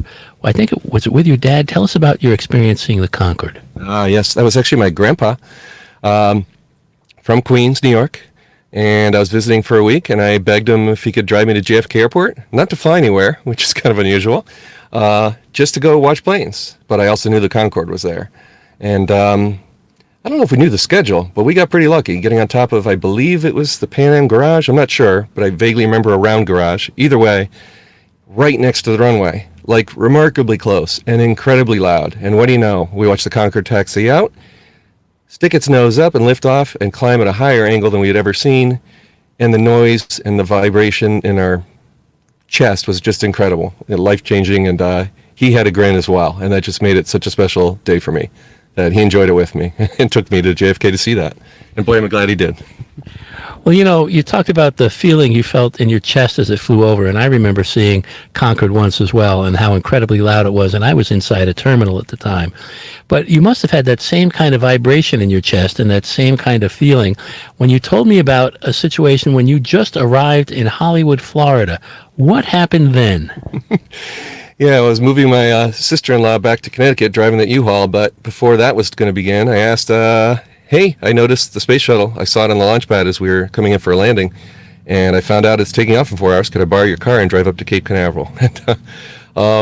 Just incredible. This is in the late 80s. Just the roar, the brightness of the light from the flames of the engines, way brighter than on TV, and the sound, and again, that same feeling in your chest. Just a lifetime memory. And then kneeling to take some pictures. Didn't know about fire ants. That's the other part of the story. I learned that one the hard way. But it was really fun to share that kind of magic of a liftoff with my older son of the Falcon Heavy and the Starman and the Tesla they shot into space, right? So many years later, decades later, got to have him witness with his own eyeballs something very special in Cape Canaveral. I want to ask you one more thing, because I did mention that we're sitting inside your beautiful Tesla. And I'm guessing that it must come a little bit from the guilt of flying on those heavily polluting 707s. So just tell us and tell the APG listeners a little bit, for those who may not know, and I can't imagine there's anyone that doesn't know, about your experience and what you made you decide to get this gorgeous car. Yeah, no, I'm a very frugal person, 30 years of Honda Civics, so thinking about the Tesla Model 3, the mass-produced car, waiting for 100,000 to be made before me, so I wasn't really an early adopter. I just kind of watched that industry grow up and thought about it for years and finally got a Model 3, and they're pretty common here, even here in Maine. There's superchargers every 20, 30 miles, even here in Maine. There's no issue with taking this on long road trips, and I've driven 1,600 miles in the last 12 days, another 200 miles to get home tonight. And it's been a breeze, and it's just changed my life and made it a lot easier to get around for my job and for my wife and I to have some fun on weekends too, now that our kids live pretty far away. Well, I can't believe how beautiful and roomy it is. And Paul, thank you so much for coming up to visit me, driving from Freeport to Portsmouth to Algonquin, and then up here to Scarborough, Maine, to Pho Hong, and getting together with me. And thank you so much. Oh, thank you. And for all those hours, many hours of entertainment from hearing your distinctive voice on the air and the team of inspiring people you are on the air with. Thank you. For the airline pilot guy here in Scarborough, Maine this time, this is your main man, Micah, signing out. Thanks, Micah. Great interview. Thank you, Paul, for being interviewed by Micah. That was very informative. Yeah, lovely quiet car that. You can't even hear it purr along, can you? No. Mm-mm. Was it actually moving? I don't know. Okay. Maybe they were just Let's pretend it was. enjoying the interior. Very quiet. Yeah. Sitting in it. All right. Let's move on with this from, we talked about him earlier. You know, he sent that nice private note and book, and his name is Captain Craig. You got it right Sorry. the first time. You're all captains. Well, we should call him Crapton. It's your new name now, Craig. Crapton. After he's done so much nice, I know. so much nice stuff for us. It's the last time we're going to hear from him. Craig. We're sorry to have you leaving our community now, Craig. It was nice And I knowing you, Craig. apologize for For the way me. Jeff has treated you. Thank you. All right. Let's listen to what Captain Craig has to say to us. Hey, PG crew, it's Craig here. Just giving you guys some feedback. I know it's been a while, been kind of off the radar. Well, with that being said, I'm no longer FO Craig, but now Captain Craig. It's got a good ring to it, doesn't it? I think so. But anyway, yeah. So about around February, I got the call, not really a call, but an email saying that I would be eligible for the captain class starting in May of this year, 2019. So that's kind of where the whole process started. I had the hours, and finally my seniority was good enough to hold a captain position. I could have held LaGuardia Newark as a captain about a month earlier than what I did, but I waited one extra month just so I could make sure I could hold DCA, which is where I was based as a FO, since I live in Baltimore, like driving to work. So, got the call around February, and class wasn't until May, so that gave me plenty of prep time to make sure I was keeping my head in the books and reviewing SOPs, the flight operations manual, all sorts of different other manuals like the aircraft performance manual, uh, aircraft operating manual that Embraer puts out, all the different systems of the plane and whatnot. So for a good 3 months there, it was just reading manual after manual, just making sure I was on top of my game as far as the books went, and just picking brains of some captains and getting some tips and tricks from them, and just making sure I understood their process and what they had to do over in the left seat. Just keeping a closer eye on them, seeing how their flows went during checklists and different things like that. Then went to class May 13th of this year, 2019, and had ground school for about 7 or 8 days, where it was basically just kind of a I guess more in-depth review of the FOM, SOPs, and company policies and procedures. Kind of like what we did as new hires, but a little more in-depth and a little more geared towards the captains and our responsibilities. But one of the big takeaways from ground school was we had an all-day class of captain command and leadership training. I believe that's what they called it, where we kind of went through a hotel to hotel scenario as a mock crew. So we had different class members sit up in pairs and went through different scenarios. So like we'd start off with crews at the hotel, wait for the van. One of the flight attendants doesn't come down, doesn't meet the show time. What do you do? That sort of thing. Then get to the plane, you got a maintenance write-off. How do you go through the maintenance write-off and getting maintenance out to aircraft, get it taken care of? And then there was another scenario of something happening in flight, and so on and so forth. And it was really cool just to see. We had a class of about 27, I believe, and just to hear and see all the different ways that different people came up with ideas on how they would solve the issue at hand. There were some good ones, there were some kind of outlandish ones, but overall it was pretty cool to see different experiences and get maybe new trains of thought from where I was thinking of, and maybe seeing some other things that I would think I probably wouldn't do. But nonetheless, after ground school, had about a week and a half off, and then they sent us to sim sessions. There's 5 sim sessions to get you ready for the check ride. It wasn't really an actual FAA check ride, since I already have a type and PIC rating in the aircraft. There was 5 practice sims, the 5th being a mock check ride of sorts, and then the 6th sim was our company check ride.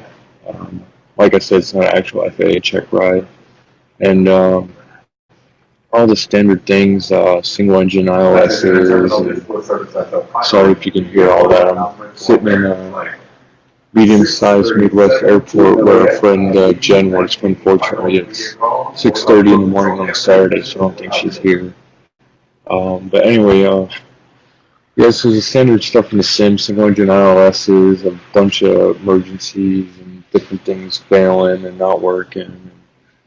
One of the worst things about the sim coming through as a captain, though, was trying to taxi with the tiller in the sim, and because the graphics are pretty good, but for some reason the way the sim moves and the visuals lining up with it and you maneuvering the plane using the tiller in the sim just it doesn't it didn't treat me very well, at least with the whole motion sickness. So try to do my best to make sure I didn't get sick, and I didn't throw up or anything, but kind of got a little blue in the gills, I guess you could say. Then after past the check ride, we had to do a WAF scenario, so that's line-oriented flight training. So that's a gate-to-gate scenario with maybe one or two little issues popping up during the fight, and you basically play through the scenario as you would on the line and continue to fight or do whatever you have to do, and so that's pretty straightforward. Then after that, the last sim was called EET, which was Extended Envelope Training, where you in the sim you take the plane up to a altitude. You do high altitude stalls, low altitude stalls.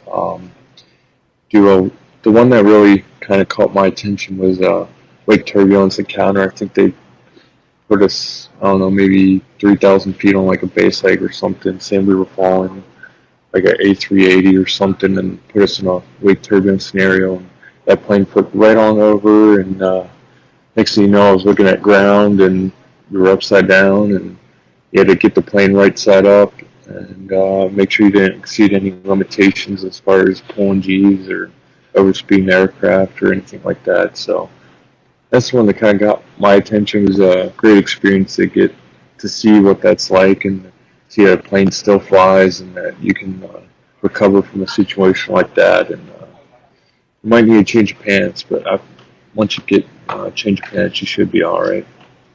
And then after that, company's been pretty backed up with getting operational experience or OE completed just because of the number of check airmen, the number of pilots they're sending through on the captain and the FO side.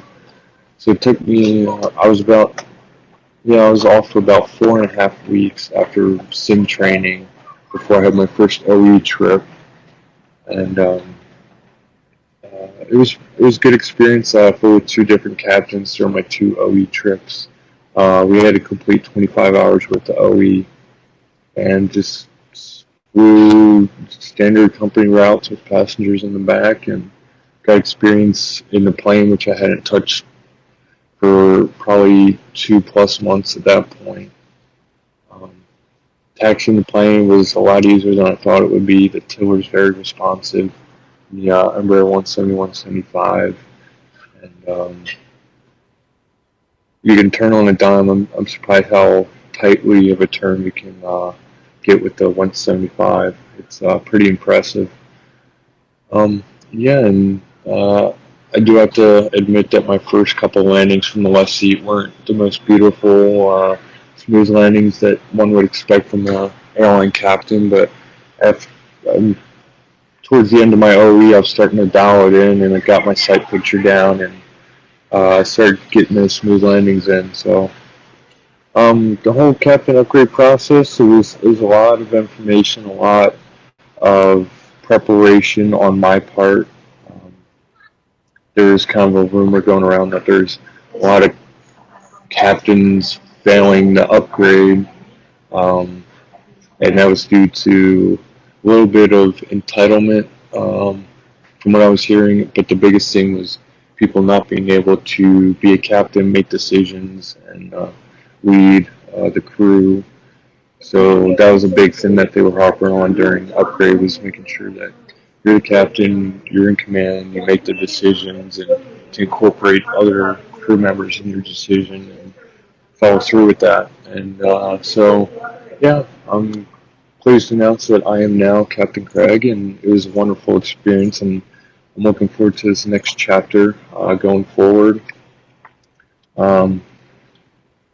Yesterday was a long day.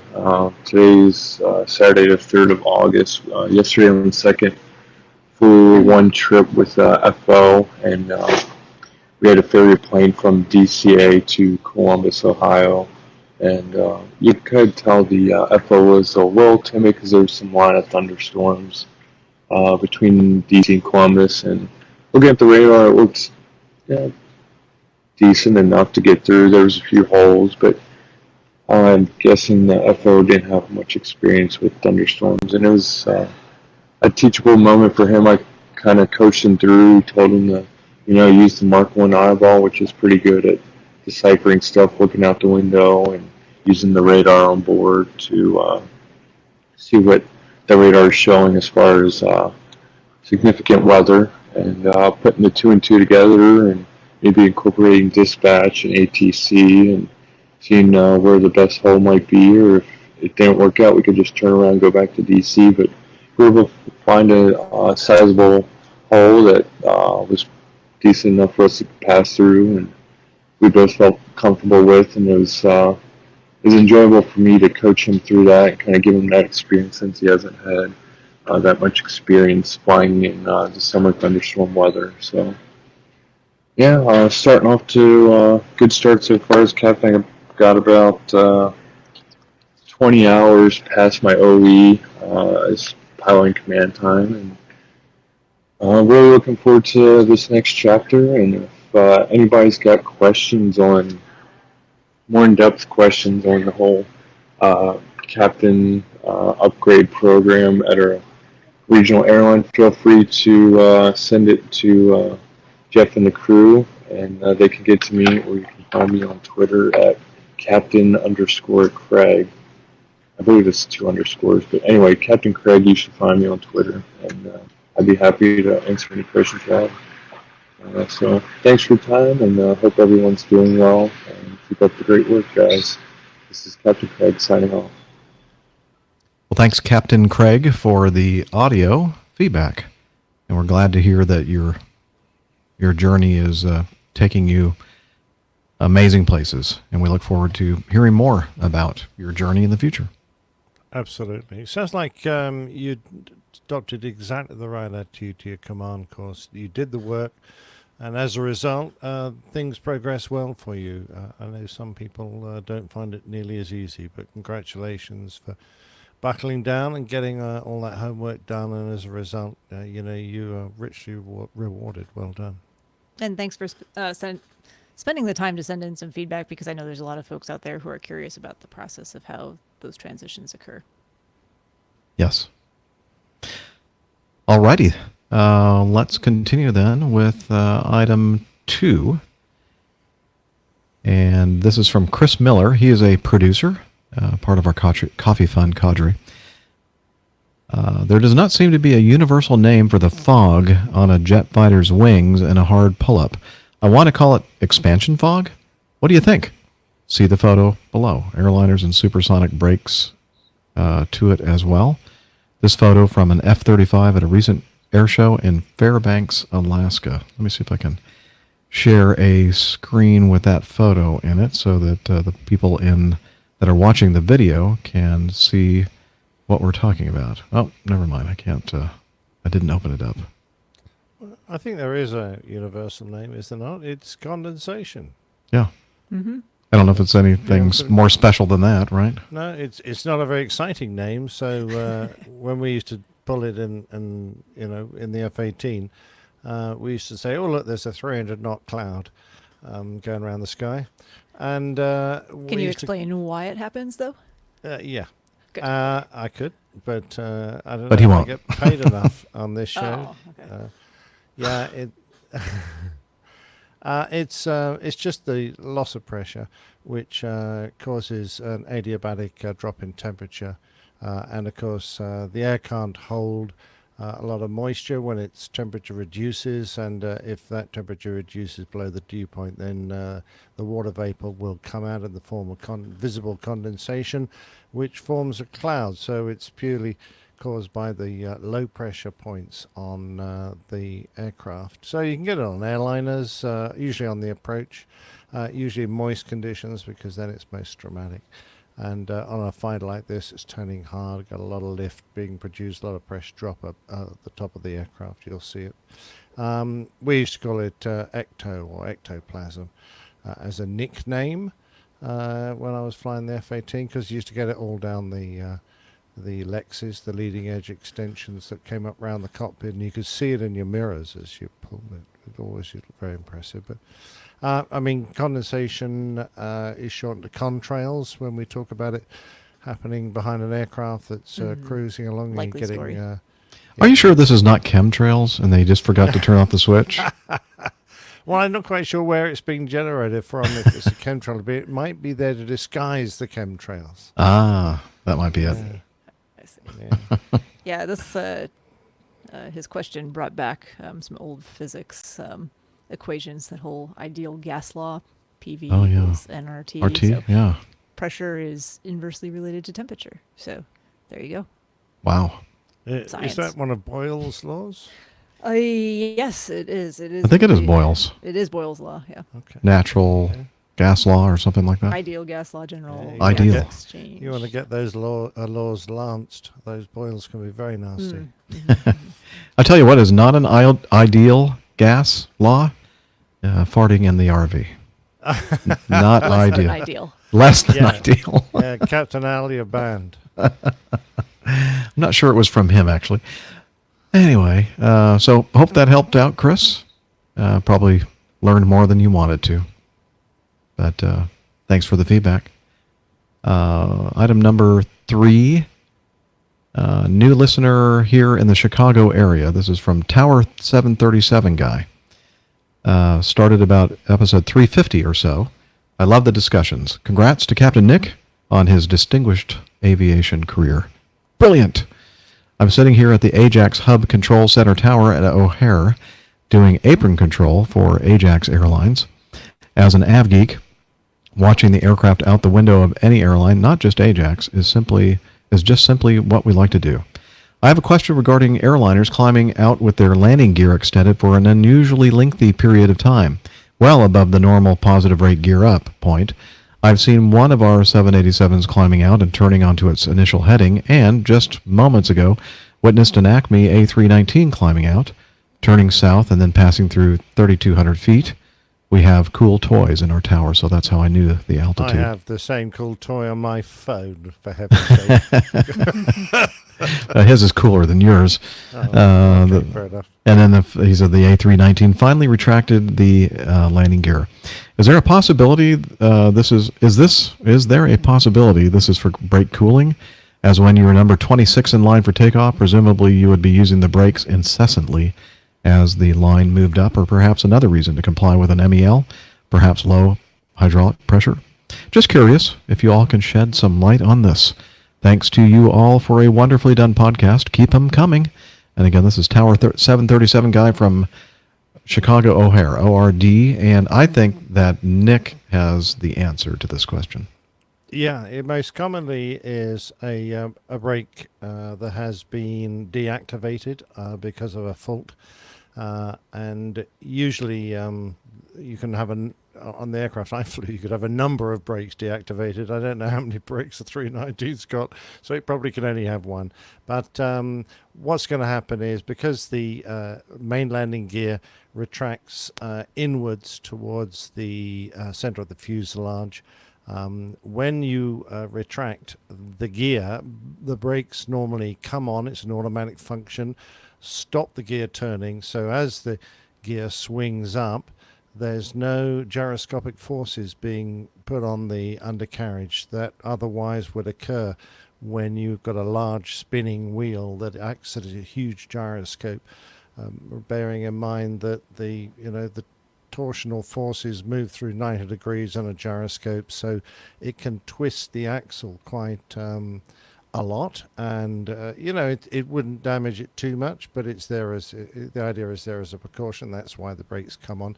Doesn't happen on the nose wheel because that retracts in line with the tires, so there's no gyroscopic forces, but on the main wheel there is. So it's common for the MEL to say wait 2 minutes before you retract the gear to allow the wheel to run down. So it's not a cooling function. But it does also say, this is how I know that it doesn't create a dangerous force on the gear. It says if you have an engine problem that requires you to raise the gear immediately, do not delay. So in other words, it's not a problem. If you want to raise the gear because you've got a performance issue, then just do it. It's not going to cause any excessive damage, but they obviously they would rather keep those twisting forces down to a minimum. So if you've got no good reason why not, then delay. And I regularly, when we had these problems, used to mention it to the passengers and, of course, the cabin crew, because the cabin crew in particular are very acutely aware of the sequence of which they hear the noises down the back, and if they don't hear the big clunking, grinding noise of the gear coming up, they'll wonder what the hell's going on, and you'll often get a telephone call going, "Yes, there's something happened, the gear hasn't come up." And yeah, sorry, I forgot to mention we're leaving it down for 2 minutes. But that's all there was is to that, really. For me, it's usually just we forget. Yeah. Then it gets really loud. Great. What do you say? What? Yeah, it's a lovely day. Yes. Yeah, lovely day. Lovely day. Yeah. Right, why is our climb so shallow, and why are we burning so much fuel? Just the kidding. other one, the guy barreling down the runway turns and looks at his first officer and he says, "Cheer up," and the guy reaches over and lifts the undercarriage. Yeah. Oops. Yeah, I was on the 727 as a first officer. It was a very noisy cockpit, and I thought we were out on pretty long final, and I thought that the captain had asked me to lower the gear. As soon as I did it, I looked over. I'm thinking, I'm getting the sense that he did not ask me to lower the gear. He was just staring at me like, "What the heck are you doing?" Oops. You didn't want me to do that, did you? No. You want me to raise the gear? No, just leave it down. Okay. I remember Sorry. my old man, and this would have been back in the 60s, I guess, came home from a trip and he said, "You never guess what my buddy first officer said to me this trip." And I went, "No, Dad." And he said, when it came time to put the gear hit down, he said, "Hey, Daddy-o, time to dangle the Dunlops." That's a good one. Is that a episode title? Yes, Maybe? definitely. Okay, we can. Somebody write that down. I'll Make a note. Yeah. Dangling the Dunlops. Is that what you Hey, said? Daddy-o, Hey, Daddy-o. Hey, Daddy-o. dangle the Dunlops. I love it.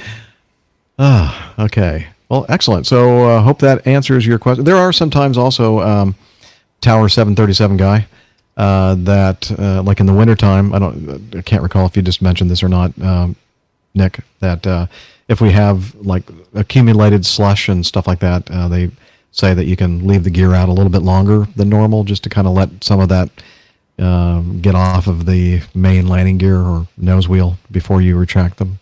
And that might be helpful and to keep from getting all that stuff up into the gear well and freezing in the really cold temperatures, and then causing a problem, when it's time to land. Good thought. The other thing that I always used to bear in mind when I was in those kind of conditions was reminding the tower as we landed after we'd been de-iced that we might get smoke from the tires because of de-icing fluid that had leaked down onto the undercarriage, because that stuff smokes dreadfully when the brakes get hot. And it looks like you've really caught fire. Frequently we used to see people taxiing off strailing smoke, being chased by fire engines. Great confusion from the flight deck going, "Well, my brake temperatures are perfectly normal. What are you We're talking not on about?" fire. We're not on fire. Go away. Seems Go to away. Call up the fire brigade now. Thank you. Exactly. And that was a common cause. Huh. Okay. Moving on. Item 4, Danny. Captain Jeff, Dr. Steph, Captain Nick, Captain Dana. I'm a captain for a regional carrier based out of Atlanta. The other day, I was completing a stand-up to nearby Albany, Georgia, when we had a mechanical malfunction that grounded us in the early morning hours in Albany. What's a stand-up?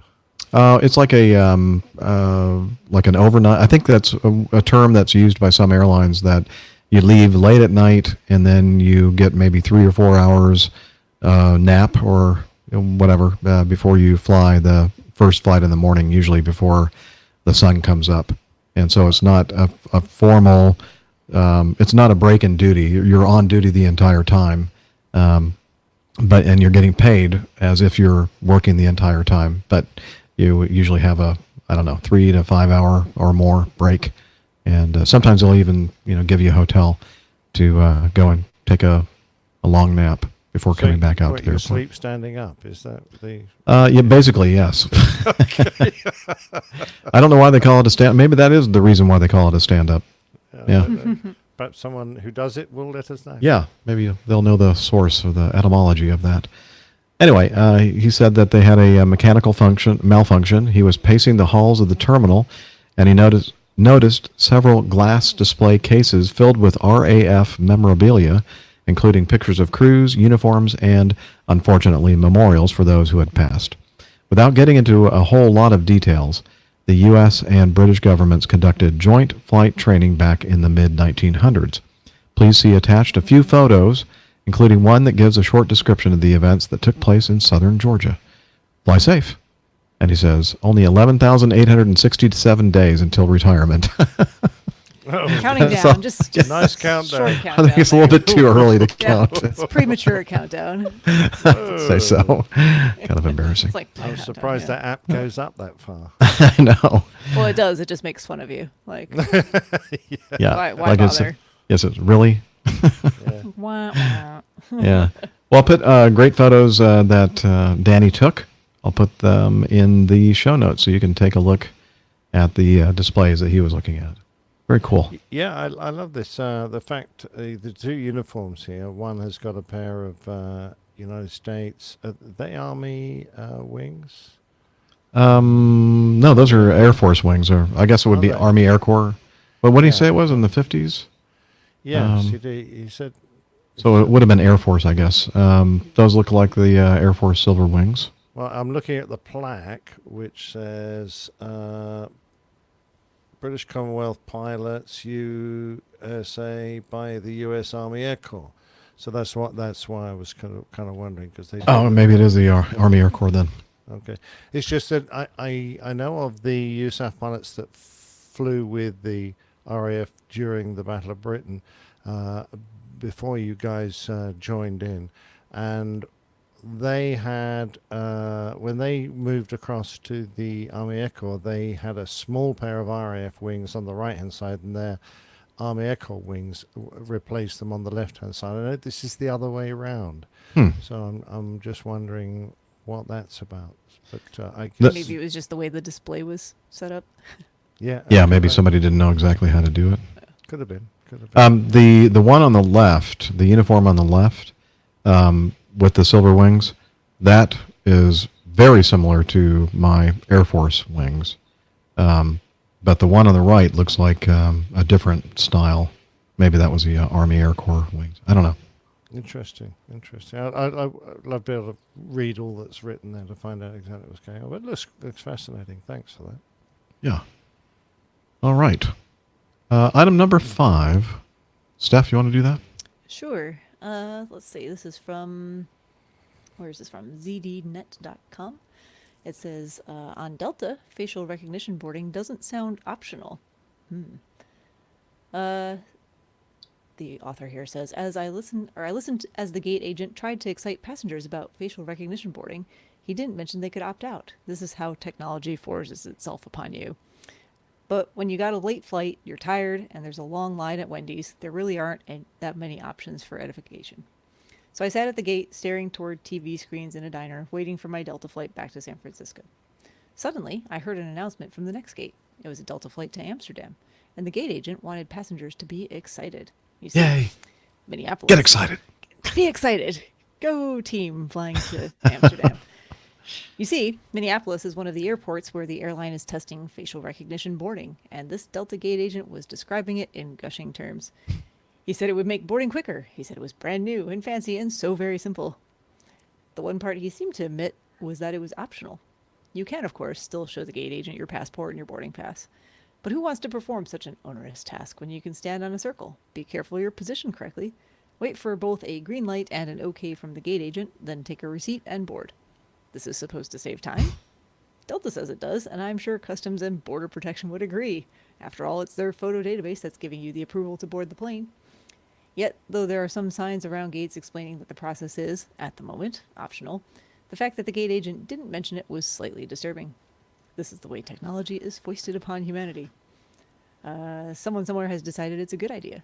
So to make everyone use it, the sponsors create the conditions for you to instantly believe it's the norm. I asked Delta whether the fact that the technology is optional should have been a part of the gate agent's announcement.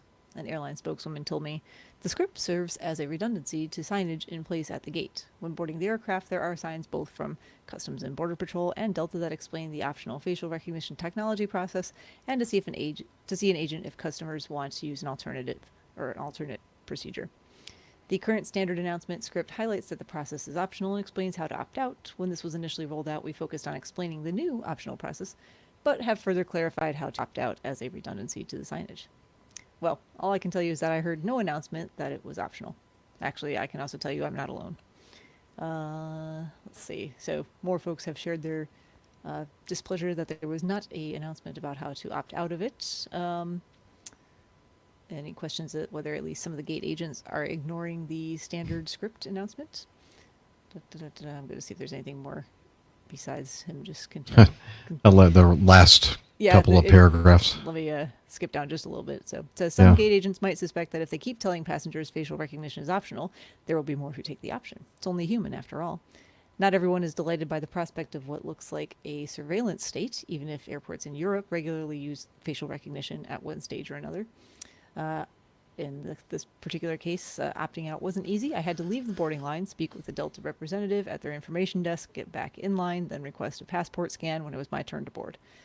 This is, however, supposed to be an opt-in service. Why can't you walk up to the scanner, tell the gate agent thanks but no thanks, hand them your passport and boarding pass, and board? Oddly, that night in Minneapolis, many people ended up doing just that. Because after boarding had started, another announcement came from the gate agent. Well, it looks like one of our scanners isn't working, so we'll have to board you the old-fashioned way. So much for the excitement. Wow. Yeah. I don't know. What's the worry about facial recognition? Yeah, I've got mixed feelings about the worry. It seems people, and I know quite a few folks personally who are very concerned about maintaining their privacy. However, so much of your information is already out there in one way or another. And isn't it on your biometric passport anyway? Exactly. And or do you guys use No, those? we do. Yeah? Yeah. I thought you did. Yeah. Mm-hmm. So it's really no the different data's there. The data's it's all there. collected. Everyone has it, and the government has it. You need it to get in and out of the country. Exactly. Certainly in the UK. Using an additional layer to board the aircraft, and apart from that, it's an increasingly good layer of security. So, as an ex-airline pilot, I would think that is good to have an additional layer of security to make sure one, you're getting on the right flight, because it does happen. People get on the wrong flight. And two, to make sure you're the person who holds the passport, who has the ticket, who gets on the flight.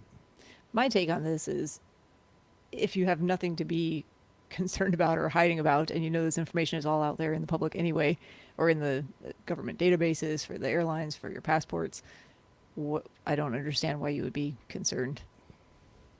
And this is just the stuff that they're telling us about. I'm sure that there are already many places when you're out in public that facial recognition is being used. So I'm pretty well convinced that our government knows quite a bit about me. Yeah. Well, there are pubs in the UK that use it. One, to check that you are of age, and two, to make sure you haven't been banned from their pub. Yeah.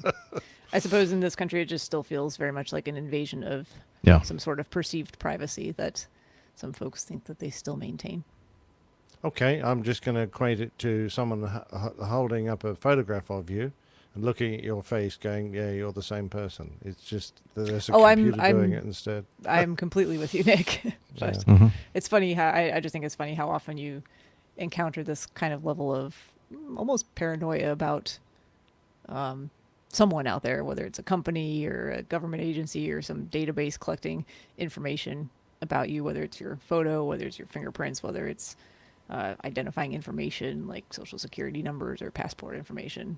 It's just kind of funny how people are really concerned about that still. Fair enough. Oh, we should mention that Michelle or Michael, I'm not sure how he pronounces it, is one of our producers. Oh, wow, thank you. Nice article. Thank you. Yes. All right. Item 6, since you're on a roll, Steph, do you want to Yeah, I'll keep do going this? here. This is Okay. good. Okay. Need to take a swig of water or anything? Let me, I've got my Coke. Oh, there you go. Chick-fil-A. I need more caffeine. You guys can probably tell. I feel like I'm dragging today. It's my own fault. I was out late last night with a group of runners. And I'm feeling the effects of that now. Yeah, these early mornings are starting to get to me as well. Yeah, I'll figure out how to speak. Try and enunciate well. retiring. Yeah, I'm working towards that, but my countdown is just as More than 11,000 yeah. some odd days. It's not even worth it. Oh, that's so sad. Oh, I know. That's okay. I'll make it. I can read this if you'd like. I got it. We're good. So Okay. This is from Isabel. She says APG has helped her fear of flying. Excellent. Hi, APG crew. I am not a pilot, nor have any connection to the airline industry, except as a passenger. After moving to Portland, Oregon from my hometown in South Dakota, I found myself having to take more flights more often. I developed an intense fear of flying and would have to medicate and get a little liquid courage in the air to make it through the flight. At that point, I was so chilled out, I didn't really even care if something happened. I was just having a jolly good time. Every single flight, I would listen to the Fear of Flying School podcast episode, How a Plane Gets Lift, as explained by an airline captain, starring none other than Captain Jeff. Last year, love was in the air at my hometown, and 4 friends got engaged, all with weddings this summer. Along with my brother's graduation and visiting my husband's family in California, I was going to have to take around 12 flights. I decided I wasn't going to medicate, and I would try to just conquer my fear with a little self-prescribed exposure therapy. I'm at the point where I only cry when I first get on the flight, and then I turn on the same podcast and relax. After my last flight, I decided to check out the APG podcast Captain Jeff promoted on that episode. I'm so glad I did. I've been a listener for about 2 weeks now, and it's really helped with my anticipatory anxiety I have, and I'm not even nervous for my flight in 2 weeks. Funny comment about that, when I first turned it on and heard Captain Jeff talk, and immediately felt relaxed. I think I accidentally Pavloved myself by using that podcast to calm down each flight. Pavloved. I like that as a verb. Very nice. Yeah. But Nice doesn't verb. it mean you verb- start dribbling if you I paddle? think so. Yeah, salivating a little bit. Drooling. Anyway, by listening to your podcast, it's helped me normalize the experience of flying, so keep up the good work. Lastly, out of curiosity, could you guys share some of the more scary situations you've been in? Oh, God. Isabel. Wait a minute. Come on, you've just conquered your fear of flying here. You're in this nice Pavlovian meditation state when you listen to Captain Jeff's voice. And now you want us to tell you our scary situations? She says, if you don't want to, that's all right. We haven't had Side note. any. Yeah, there's no scary situations in flying. Side note, I am not very far into the show. I listen to about one a day, so I don't know if you've covered it, but the United Airlines Flight 232 crash in 1989 would make an amazing plane tale. Tomorrow, July 19th, is the 30-year anniversary, and the story is both miraculous and tragic. The courage and bravery of the pilots displayed is miraculous. I'm pretty sure a fourth was found on the cockpit floor and survived. This has gotten very long-winded, so I'll sign off now. Clear skies and tailwinds. Still not quite sure what that means, Isabel. We aren't either. Yes. So we can direct you back to, I've forgotten which episode number it was that Nick just did. Or no, I'm sorry. What episode? Did you do Flight 232? Nick, No, in the past? no, I don't think you he's done haven't. that Okay. one. Oh, for some reason I was thinking there you is had. a reason why I haven't. Yeah. It's the Sioux City DC-10 Yes. crash. And it is an extremely well-known incident. And I try to avoid the ones that are really well-known because I'm not going to bring anything new, really, usually to the story. They've been told many times by many people. So for that very reason, I have avoided that one and probably will continue to do so.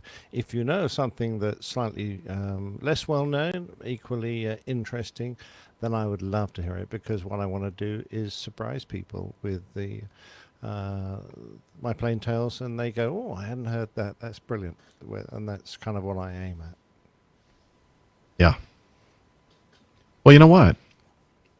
I think that because we've helped you so much, Isabel, with conquering your fear, that we're not going to add to it by telling you scary things. No, I'm not going to tell you about landing in a typhoon in Shanghai.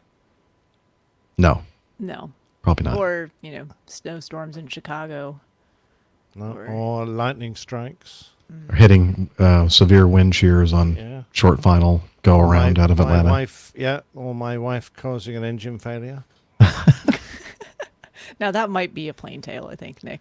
No, it's not a plain tale. It was a very quick story. I was bringing her back from where we'd been, I don't know, somewhere, and I think LA, and we'd been on a trip together. And she had been sleeping all night. I'd been slaving through the long transit across the Atlantic, and it was breakfast time. We were just coming up to the end of the Atlantic crossing, and these are the days when the flight deck door was generally open all the time. And she had woken herself up and just walked into the flight deck to say good morning to us from her beautiful upper class seat. And as she walked on the flight deck, one of the engines failed. And I thought it was just a remarkable coincidence. She walked in, I turned around and said, "Hello, darling," glanced back at the instrument panel and was pointed it and said to my AFO, the number 2's winding down. She is banned from the cockpit for life. Followed by lots of bells and dings and whoops and all sorts of interesting noises. And I said, "I'll be with you in a moment, darling." When she walks into the room. Yeah, the engines all fail. Interesting. All right. I think since we're talking about plain tales, that this might be a good time for us to hear this week's installment. What do you think? Gird your Excellent. loins. Yes, here we Oh, go. And I'm going to hit the play button, and we're going to hear the plain tale for this week's episode, I'm a Dead Man. The old pilot's plain tales. I'm a dead man. Captain Lualabate was no stranger to hijackings. This was his third.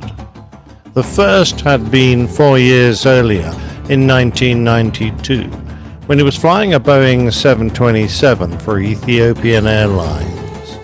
He had taken off on an internal flight across Ethiopia from Addis Ababa to Bahir Dar, a short flight of around 200 nautical miles. But not long after takeoff, two men, armed with hand grenades, took control of his aircraft and made their demands.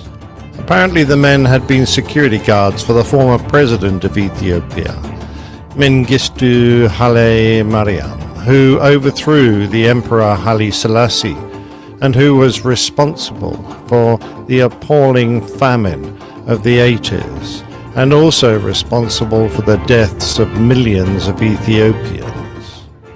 These guards had escaped from prison, and they wanted to be taken to Nairobi's main airport, Jomo Kenyatta International, given $5 million and fuel to fly to Toronto in Canada.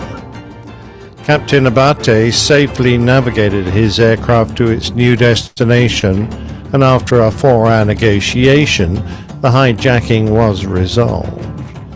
3 years later, and by then flying the Boeing 737, hijackers again demanded he divert his aircraft, this time to Sweden, but he managed to talk the men round, and as before, they allowed him to land safely. Of his third hijacking experience, he said, "This one was different. The way they were talking, they didn't want to live." It was the 23rd of November 1996. An Ethiopian Airlines flight ET961 had taken off from Addis Ababa for a scheduled flight to Aviation on the Ivory Coast via Nairobi in Kenya, Brazzaville in the Congo, and Lagos, Nigeria. It was a Boeing 767 with 163 passengers on board and a crew of 12. They'd only been airborne for 20 minutes when a passenger stood up and ran up the aisle to the cockpit, followed by two others. "Everybody should be seated," one said. "I have a bomb." Opening the cockpit door, they attacked the first officer, Jonas Mekuria, and dragged him out of his seat before confronting the captain. The men were described as young, in their mid-20s, inexperienced, psychologically fragile, and intoxicated. 2 were apparently unemployed high school graduates, and the third was a nurse. They immediately claimed that they were 3 of 11 hijackers on board, and grabbing the PA microphone, they announced to the passengers in Amharic, French, and English that if anyone tried to interfere, they had a bomb and they would use it to blow up the plane. By now they had armed themselves with the aircraft crash axe and a fire extinguisher which they were using as a weapon. Our attitudes towards hijacking is very different now, particularly after the experience of 9/11. An intervention to neutralize a hijacker is much more likely in present day, but then the agreed response was to negotiate towards a peaceful solution. If anyone could do this, it would be Captain Abate, but he was immediately met with a problem.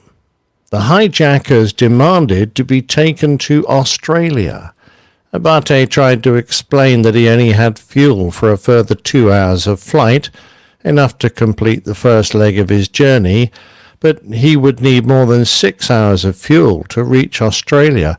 It just couldn't be done.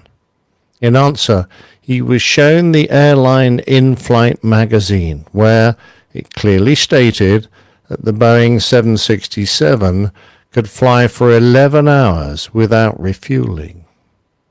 Despite his best efforts, Captain Abate just couldn't convince the hijackers that they wouldn't be able to reach Australia. He even brought the Nairobi Control Centre controller into the conversation. Nairobi asked, ETH 961 Nairobi Centre, confirm you're going to land in Australia? Gentlemen, the captain replied, we can't make Australia. We have only 2 hours of fuel. We can't make it to Australia. We will make a water landing. ETH 961, confirm you can't divert to Mombasa. Confirm you can't divert to Mombasa, came the reply. They refused to land anywhere other than Australia, so we have no choice, except when we've finished our fuel, we will land on water. The conversation continued as both Abate and his controller tried to explain to the unbelieving hijackers the situation they were in.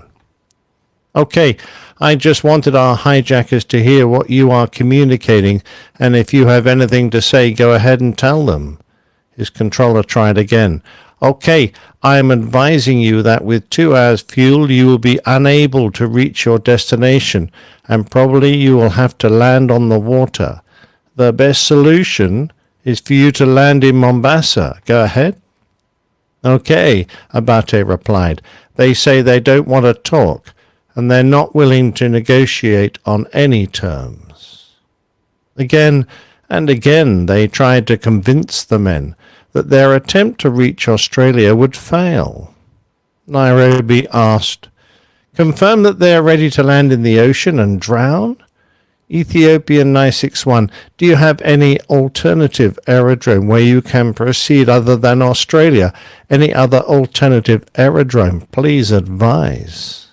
Captain Abate replied, I have no alternative aerodrome, sir. I'm in a very tight corner. The fuel ran down, lower and lower, but Lul Abate had been trying to follow the east coast of Africa towards the south. Eventually the men realized that they could still see land, and they forced him to head out over the ocean. They passed over Zanzibar and out into the Mozambique Channel, heading southeast. The captain had been warned not to descend below his cruising level of 39,000 feet, but he could see that his fuel was almost exhausted. He pleaded with the hijackers to allow him to broadcast to the passengers over the aircraft PA system. No, came the reply. He continued, what I would tell them is that at this very moment, since it's been beyond my responsibility, the aircraft is bound to crash. Do you want to die? He asked one of the men. We are going to die anyway, he replies. So let me go to the passengers and face death along with them, the captain asked. The reply was chilling. From now on I say, stop such talk. Finished. No talking even while you die. You die silently. One of the men is sitting in the first officer's seat. He's drinking from a bottle of whiskey. He has a device with him he claims is a bomb. He forces Captain Abate to drink. Come on, start. It will be an appetizer.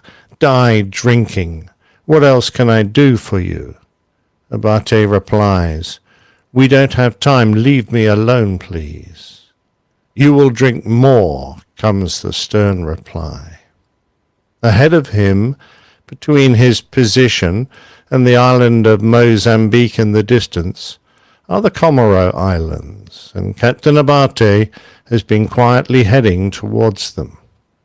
The drunk hijacker is fiddling with the controls, kicking the rudder, hitting the instruments, turning the ailerons and pulling the thrust reverse levers at random. Their conversation is interrupted by the warning system, as finally one of the engines, starved of fuel, runs down. The hijacker complains that the aircraft is descending. It will descend by itself, the captain explained. As the engine stops, it descends. Whether you like it or not, it's descending. As the man leaves the right seat to talk to the other hijackers in the cockpit doorway, Captain Abate takes the opportunity to use the PA system to talk to the passengers. Ladies and gentlemen, this is your pilot. We have run out of fuel and we are losing one engine this time, and we are expecting crash landing, and that is all I have to say. We have already lost one engine, and I ask all passengers to react to the hijackers. What he hopes is that the passengers will realize the desperate situation that they are in and overwhelm the men, regaining control of the aircraft, but he doesn't make himself clear enough so that even those who understand English are confused by his use of the word react. The leader of the hijackers returns and hits the microphone out of Lul's hand.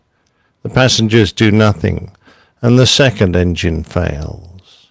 His aircraft is now a glider. The hijacker instructs the captain not to touch the controls and threatens to kill him. The captain says, I am already dead because I am flying an aeroplane without engine power. The first officer, who had earlier been forced out into the cabin, goes to the rear of the aircraft where he sees a lot of economy passengers have their life jackets on and that some have already inflated them. Along with the cabin crew members, he helps them to deflate their life jackets and shows them how the jackets should be reinflated and how to assume the brace position during impact, but many keep their jackets inflated. Now only on standby instruments, and with a small amount of power from the RAT, the ram air turbine, Lul Abate is fighting with the hijacker to keep control of his aircraft. I am a dead man, he says. I am a dead man handling an aircraft without fuel. They are only a few thousand feet when Jonas Mercuria, the first officer, fights his way back into the cockpit. He's been injured and is bleeding, but he takes his seat to help his captain. The hijackers fight them and struggle to take control of the aircraft, and Captain Abate does his best to line his crippled machine up parallel to the waves. He can't lower his flaps, so he's coming in fast at around 175 knots. That's over 200 miles an hour. The aircraft hits the water with the left wing a little low, and it trails the tip along the surface before the left engine pod settles into the sea. But unbeknown to the captain, just beneath the surface is a coral reef that smashes into the engine pod, twisting the aircraft around until under the enormous stress of the deceleration, it starts to cartwheel, breaking up into several sections. Quietly sitting by the sea sipping cocktails, the residents of the beautiful Gulliver Beach Hotel were shocked to see a huge airliner plow into the water only 500 yards away. Captain Abate's plan had almost succeeded. Instead of disappearing into the vast Mozambique Channel with little chance of immediate rescue, he had managed to ditch his aircraft near help. If it hadn't been for the hidden reef, his landing might have gone well. As it was, the residents of the hotel moved quickly to the crash site with anything that would float. A strange collection of rubber boats, little sailing yachts, surf and paddle boards turned towards the aircraft to help those that could be saved. Scuba divers who happened to be nearby helped drag some trapped from the upturned fuselage, but for most it was too late. Some hadn't heeded First Officer Mercurio's instructions not to inflate their life jackets until outside of the aircraft and became trapped in the sinking fuselage to drown. Many had died from the impact itself, including all three hijackers. One lady told her story. We started to swim towards a boat, but there were bodies floating in the sea and pieces of luggage, so the divers had to come and rescue us. We were dragged on shore with all the dead bodies, which had blankets over them. Another recalled, 5 or 6 times I went up and down into the water. I wanted very much to survive. I fought through all the bodies and everything and grabbed a broken part of the plane. Slowly, I came out. Another survivor was the United States Consul General of Bombay, who had been sitting beside his wife.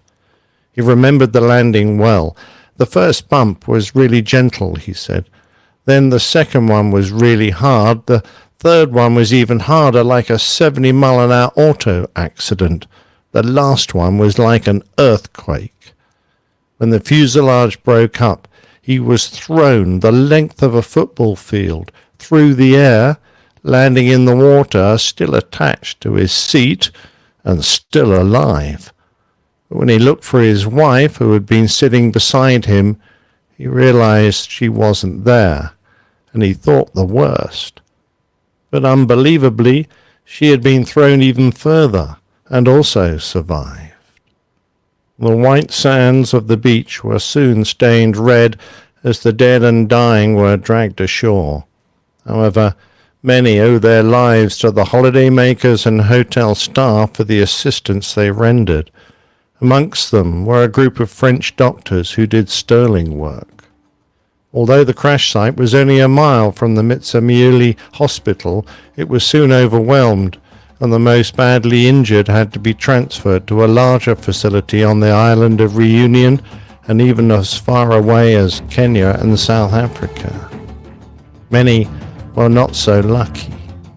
125 passengers died, but 50 had survived, although many were grievously injured. For the deceased, there was not even a morgue on the island, so a meat-packing plant was pressed into service. Of the crew, 6 were killed, but both Captain Abate and First Officer Mercuria were amongst the survivors. Captain Luel Abate had done a remarkable job in the most difficult of circumstances. He did his utmost to save his passengers and was lauded for his efforts, although, in his quiet way, he insisted on deflecting the praise to his first officer. He said that Jonas was the real hero. His colleague fought the hijackers while he was bruised and bleeding, giving time for Luel to land the airplane. He was the lifesaver, Luel said. When in his hospital bed, he was asked if he would continue flying. Only death or retirement will keep me and flying apart, he replied.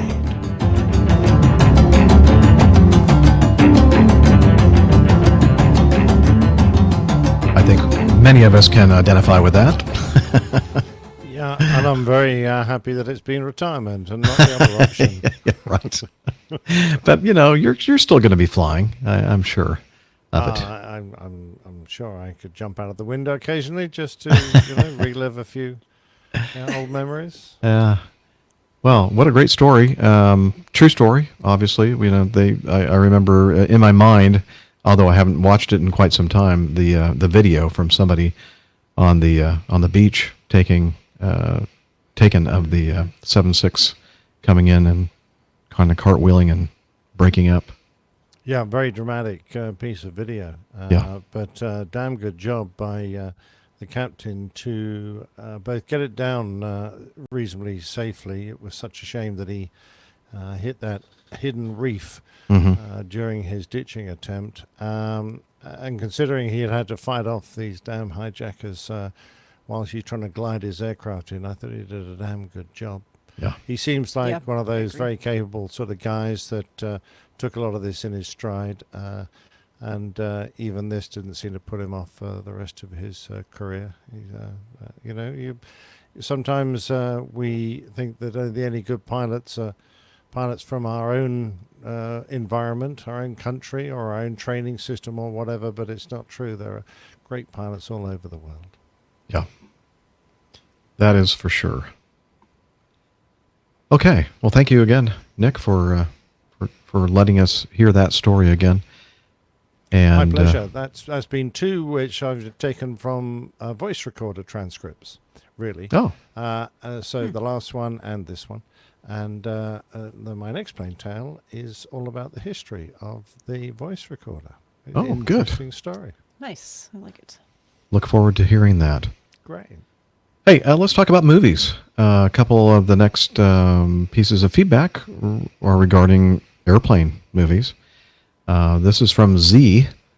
He says he's stationed at the SAC base in Blytheville Air Force Base in Arkansas, or Arkansas, if you prefer. Arkansas, that's Yeah. the proper name.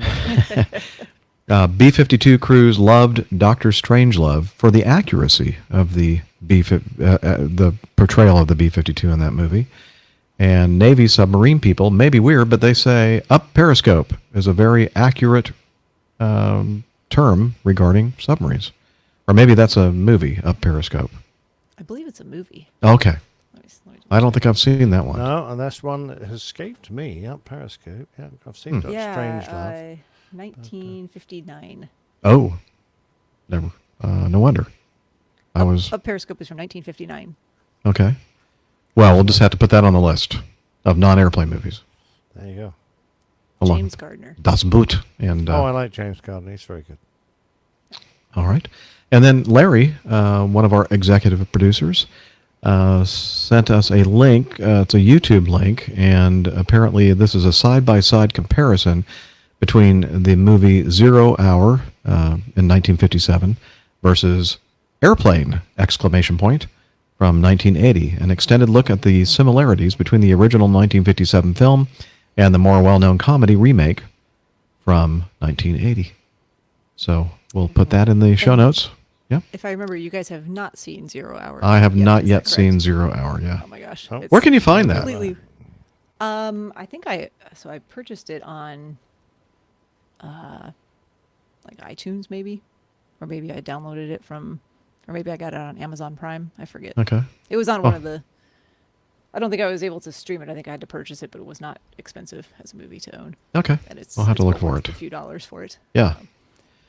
But basically, I mean, so for anyone who doesn't know, Airplane, the writers and producers of it basically bought the rights to this other movie, 0 Hour, so that's how they were able to lift basically direct dialogue from one movie into the next.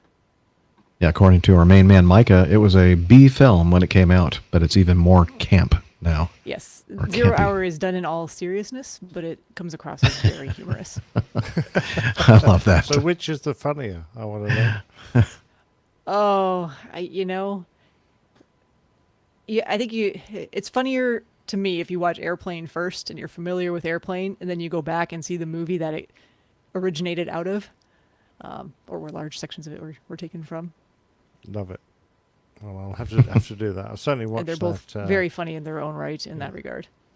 Thanks, Larry. I'll certainly watch that comparison. That looks fun. Excellent. And by the way, Larry, I did give Captain Nick the original Acme Airlines ball cap that you had. I was wearing it and with great pride. And I can tell it apart from everyone else's because it doesn't have a little bit extra embroidery on the back that Jeff had put on the official ones, but it's a complete one-off, so I love it. I think it's great. Thanks. Yes. And I showed him the packaging and everything else, the NAT charts that were crumpled up. Yeah. Absolutely brilliant. Okay, continuing with Masha, who is also a producer of the show. Hi, Captain Jeff. Here's a short audio feedback with a question regarding evacuations. So let's listen to Masha. Hello, APG. It's very, very faint here. Hang on. Let me see if I can bump up the volume a bit. And I'll start back from the beginning. Hello, APG crew and community. This is Masha from the Netherlands. I have a question regarding evacuations. Now, we've seen a number of videos of evacuations these past few weeks, months, and one thing struck me about these videos. And no, it's not about people taking their bags. Rather, it's about what happens once the passengers are outside. There seems to be very little coordination of any kind. Passengers are wandering all over the airfield. And in one instance, and I think this was the incident in Russia a few weeks ago, where you can clearly see passengers getting in the way of a responding fire and rescue truck. Now, of course, I understand that just getting everyone outside the aircraft is the first priority, especially if you're on fire. But we've also seen that just being outside doesn't mean they're out of danger. Like, I think we all remember the girl that was hit by the fire truck in the Asiana crash in San Francisco. Yeah. Or they can become a danger to others by getting in the way. So my question is there any protocol or is anyone responsible for corralling or otherwise dealing with passengers during an evacuation once they're already outside the aircraft? Thank you for all the great shows and bye for now. Well, Masha, thank you for the question. And you're right. It does seem that in many of these cases, just looks like hysteria and panic and no organization whatsoever. I'm not sure exactly what these air crews or cabin crews and flight deck crews are doing out there to help the situation because, we don't always see the big picture when we're watching these things. But at my airline, the job is, yes, getting people off the airplane safely and quickly, but it's also corralling and gathering people and keeping them out of harm's way after they're away from the aircraft. So that's definitely something that we were taught. Nick, the same thing for your company? Yeah, it was always part of my emergencies brief that I would say, and if you evacuate, blah, blah, blah, blah, blah, you get off first and make sure you grab a bullhorn, a loudhailer, as we call them, and assemble the passengers upwind of the aircraft, just in case there was a fire. And the cabin crew are trained to assist with that. And of course, it's one of the reasons we have the Dayglow crew tabards that we always put on when we're in an emergency situation or an evacuation situation. So they're ready for us to help us start getting people so that we look official. It does help. And I say I will go right down the length of the fuselage, make sure everyone's off, and I'll come out and join you. But having seen an evacuation at a couple of UK airfields, for example, they had one at Gatwick that we were given access to a lot of the video. It depends very much on how the airport is prepared to deal with these situations. And Gatwick, as well as the fire tenders and the ambulances and the airfield vehicles that were out there, they had a huge sign on a vehicle which had a great big arrow, and there were guys there directing passengers to come in this direction. So it was very much dealt with by the emergency services, and they made it very plain using these big illuminated signs in case people didn't speak English, and using a loud audio system to direct passengers into a safe area. So I think a lot of that responsibility is initially on the crew, but if you're in a well-organized and well-equipped airfield, then a lot of that will then be taken over by the emergency services who are there on the spot, who are probably better able to pick the spot and deal with it, because they know their airfield better than the cabin crew and the first officer do. As when they come stumbling out of the airplane, probably a little bit confused as to what's going on. But if nothing else happens, it's really up to the crew to do that. Yeah. Yeah, and my question was going to be about, do you think there's just a lot of variables in how every evacuation unfolds in terms of what causes it in the first place, where you are, you know, who your passengers are? I mean, you think about a plane full of like a little league team or something going somewhere, you could have all different kinds of variables and fitness ability and ability to get off the aircraft or to move about. I just think there's probably a lot of variables to ensure that it goes exactly according to training every single time it happens, and you have to have some ability to adapt to situations and be flexible and still do what you're meant to be doing. Absolutely. And of course, it's don't forget, the crew are generally at the top of the slides, not at the bottom. There's very few crew going to be at the bottom of the slides, because the crew are going to be directing the evacuation. And of course, the passengers spilling out from both sides of the aircraft. And so even if there is a few crew members trying to direct people on one side, all the people on the other side of the aircraft are going to mill around because they can't necessarily hear or see any directions from the crew. So the crew's responsibility is primarily to get them off. So long as they're a few 100 feet away, they're not really going to be in any more danger. Yes, they can inhibit and get in the way of emergency services, but the major danger to their lives has now been removed just by the fact that they're away from the aircraft. And as Steph mentions, each situation is going to be different. The circumstances are going to be different. I talked with one of our flight attendants that was involved in the Mad Dog that left the runway at LaGuardia during that runway excursion with the snow and all that. And, you know, she was in the very, very back and was trying to evacuate through the aft tail cone, but things were jammed the way the airplane had kind of situated itself. When the tail cone came off, there was like a huge distance between, you know, where the passengers would get off the airplane and where the ground was. And so basically she, you know, had to quickly analyze that situation and just basically say, we can't go this way. We're going to have to use the other exits. And it was interesting to hear the whole story there, especially how the accident itself basically took out all the electronics involved with the PA system. So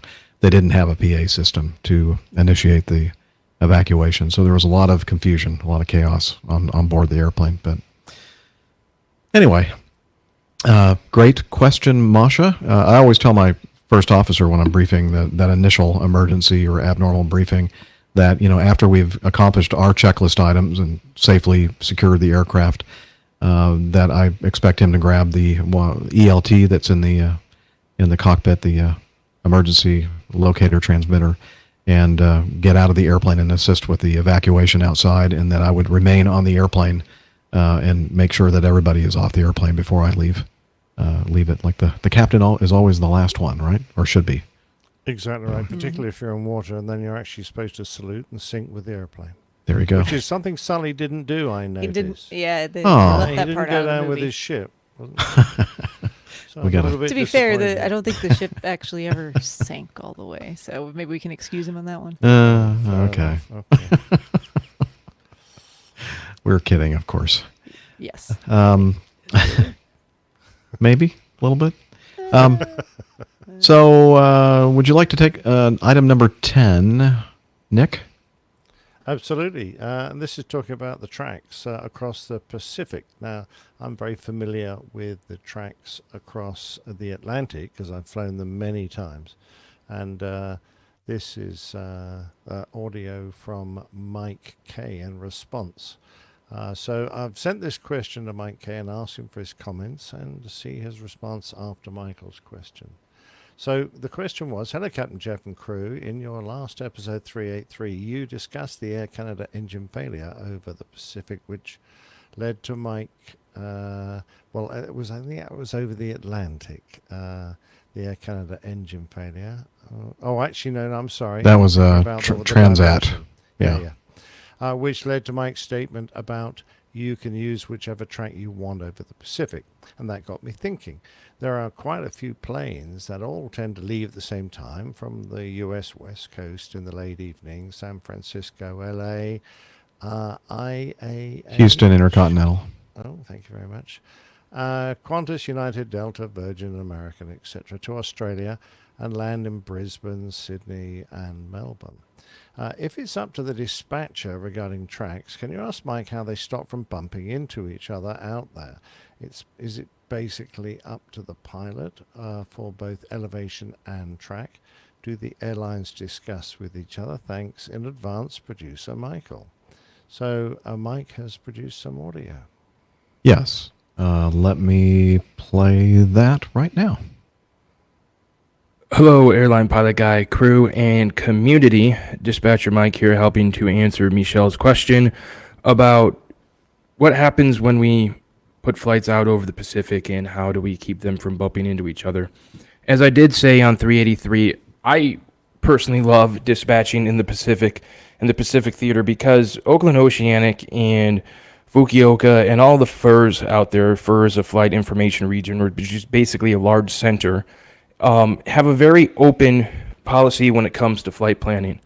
The FAA, and especially Oakland Oceanic, has on their website a UPR flight planning guidance. So a UPR would be a user-preferred route and the guidelines. And this is it's a multi-page document basically saying what you can and can't do when planning your user-preferred route across the Pacific.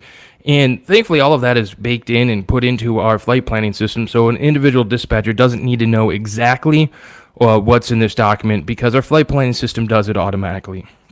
But you're right in your email where there's a lot of flights that leave exactly at the same time out of LA, San Francisco, and out of California and the west coast of the United States, headed down to New Zealand and Australia. And a lot of times they are on the same track. Now, it's up to every airline to route their flight and put in a flight plan into the system.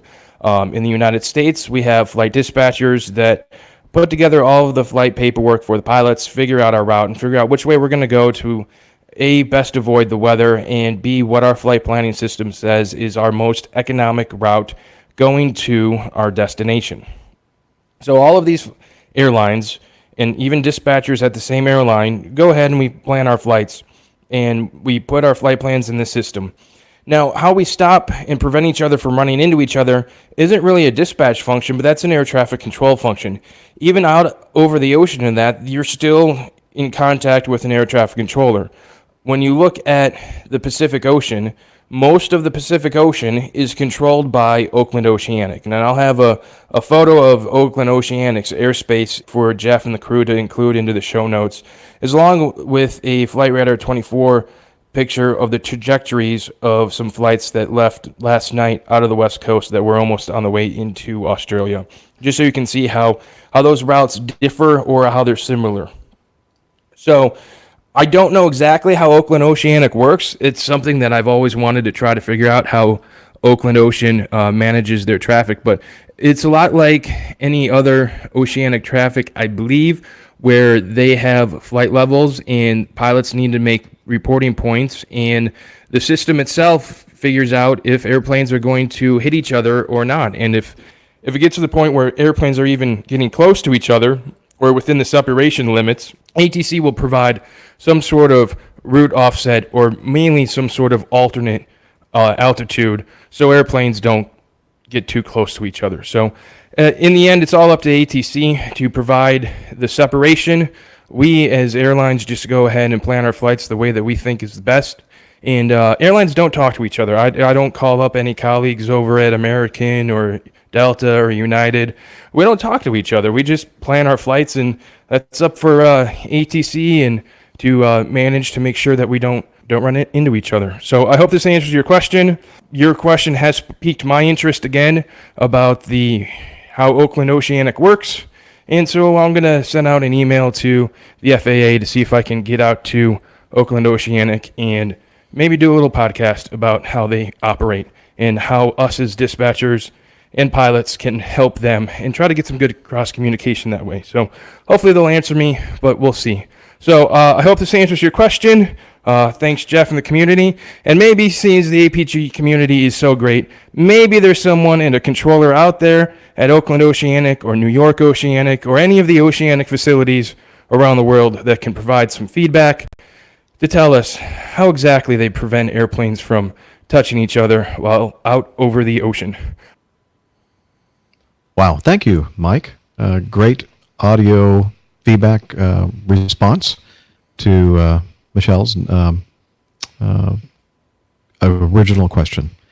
And as Mike said, he included a couple of links for the show notes regarding the FAA's Air Traffic Services UPR Flight Planning Guidance PDF. Mm-hmm. I hope that he's successful in getting some kind of communication going with the Oakland Center and perhaps some of these others. I mean, I'd be interested basically, too. it's a huge procedural mishmash. So you air traffic control know which points you're requesting, and if they can, they will clear you through those points at various altitudes, and they know where everyone else wants to go. It's a little bit more complicated for them than on an organized NatTrack system where they have pre-designated routes. That makes life a lot simpler. But they basically have to look at the time at which you passed over a point, your speed, and the time that you're estimating the next point, and make sure there's no confliction. And so it's done procedurally. So they just go, right, well, this bloke's here at this time. He's going to be there at this time. Is there anyone else that's going to be there at the same time? And if there is, then they will need to deconflict them by either rerouting them or changing their altitude. And that's how simple it is. And that's one of the reasons why the tracks, certainly in the old days, were at least 60 miles apart. And you had to have at least 10 minutes of separation time-wise between you and another aircraft, because they're relying on everyone just flying basically the right speed at the right time at the right height to deconflict. But now these things are a lot more sophisticated. We've got ADS to help coordinate, and that's one of the reasons that the tracks are now getting a lot closer and the time separations are becoming tighter, because we've got more sophisticated navigation and more accurate navigation, so we can come closer to each other. But basically it's done procedurally, out over there, because there's no radar. Although in the future everyone will be able to see each other via their satellite GPS positions, and that will make life a lot simpler. Yeah. And they also put big rubber bumpers on the airplane, so if you do actually bump into another one, it doesn't cause a lot of damage. Yeah, that helps a lot, actually. Yeah. Sorry, I'm just imagining giant rubber bumpers out on the like on the winglets. Oh, what was that? I think we bumped into another airplane. Things that go bump in the night. Yes. All right. Well, thank you again for the feedback, and let's move on to item number 12. This is from one of our executive producers, who also is a host of a great podcast, Ready for Takeoff, George Nolly. He says, "Hi, Jeff and team. Hope you're enjoying Osh. Wish I could join you." Yeah, we did. Dana mentioned that he always stands at the door after each flight and thanks every single passenger. I think that's great. When I was a captain, I went one step further, and I also thanked every married passenger.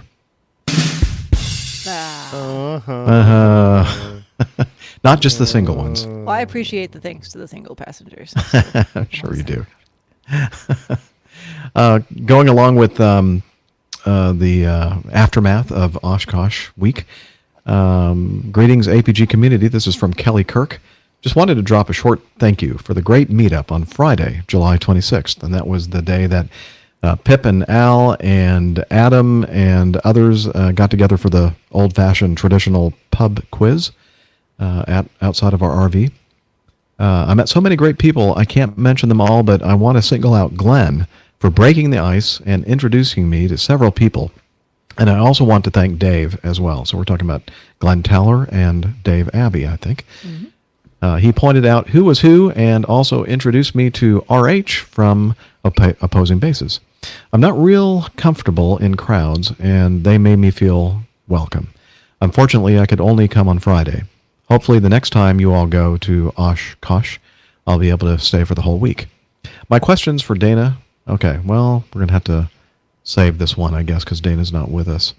But he was asking Dana, as a CFI, what's your opinion of accelerated flight training, specifically instrument?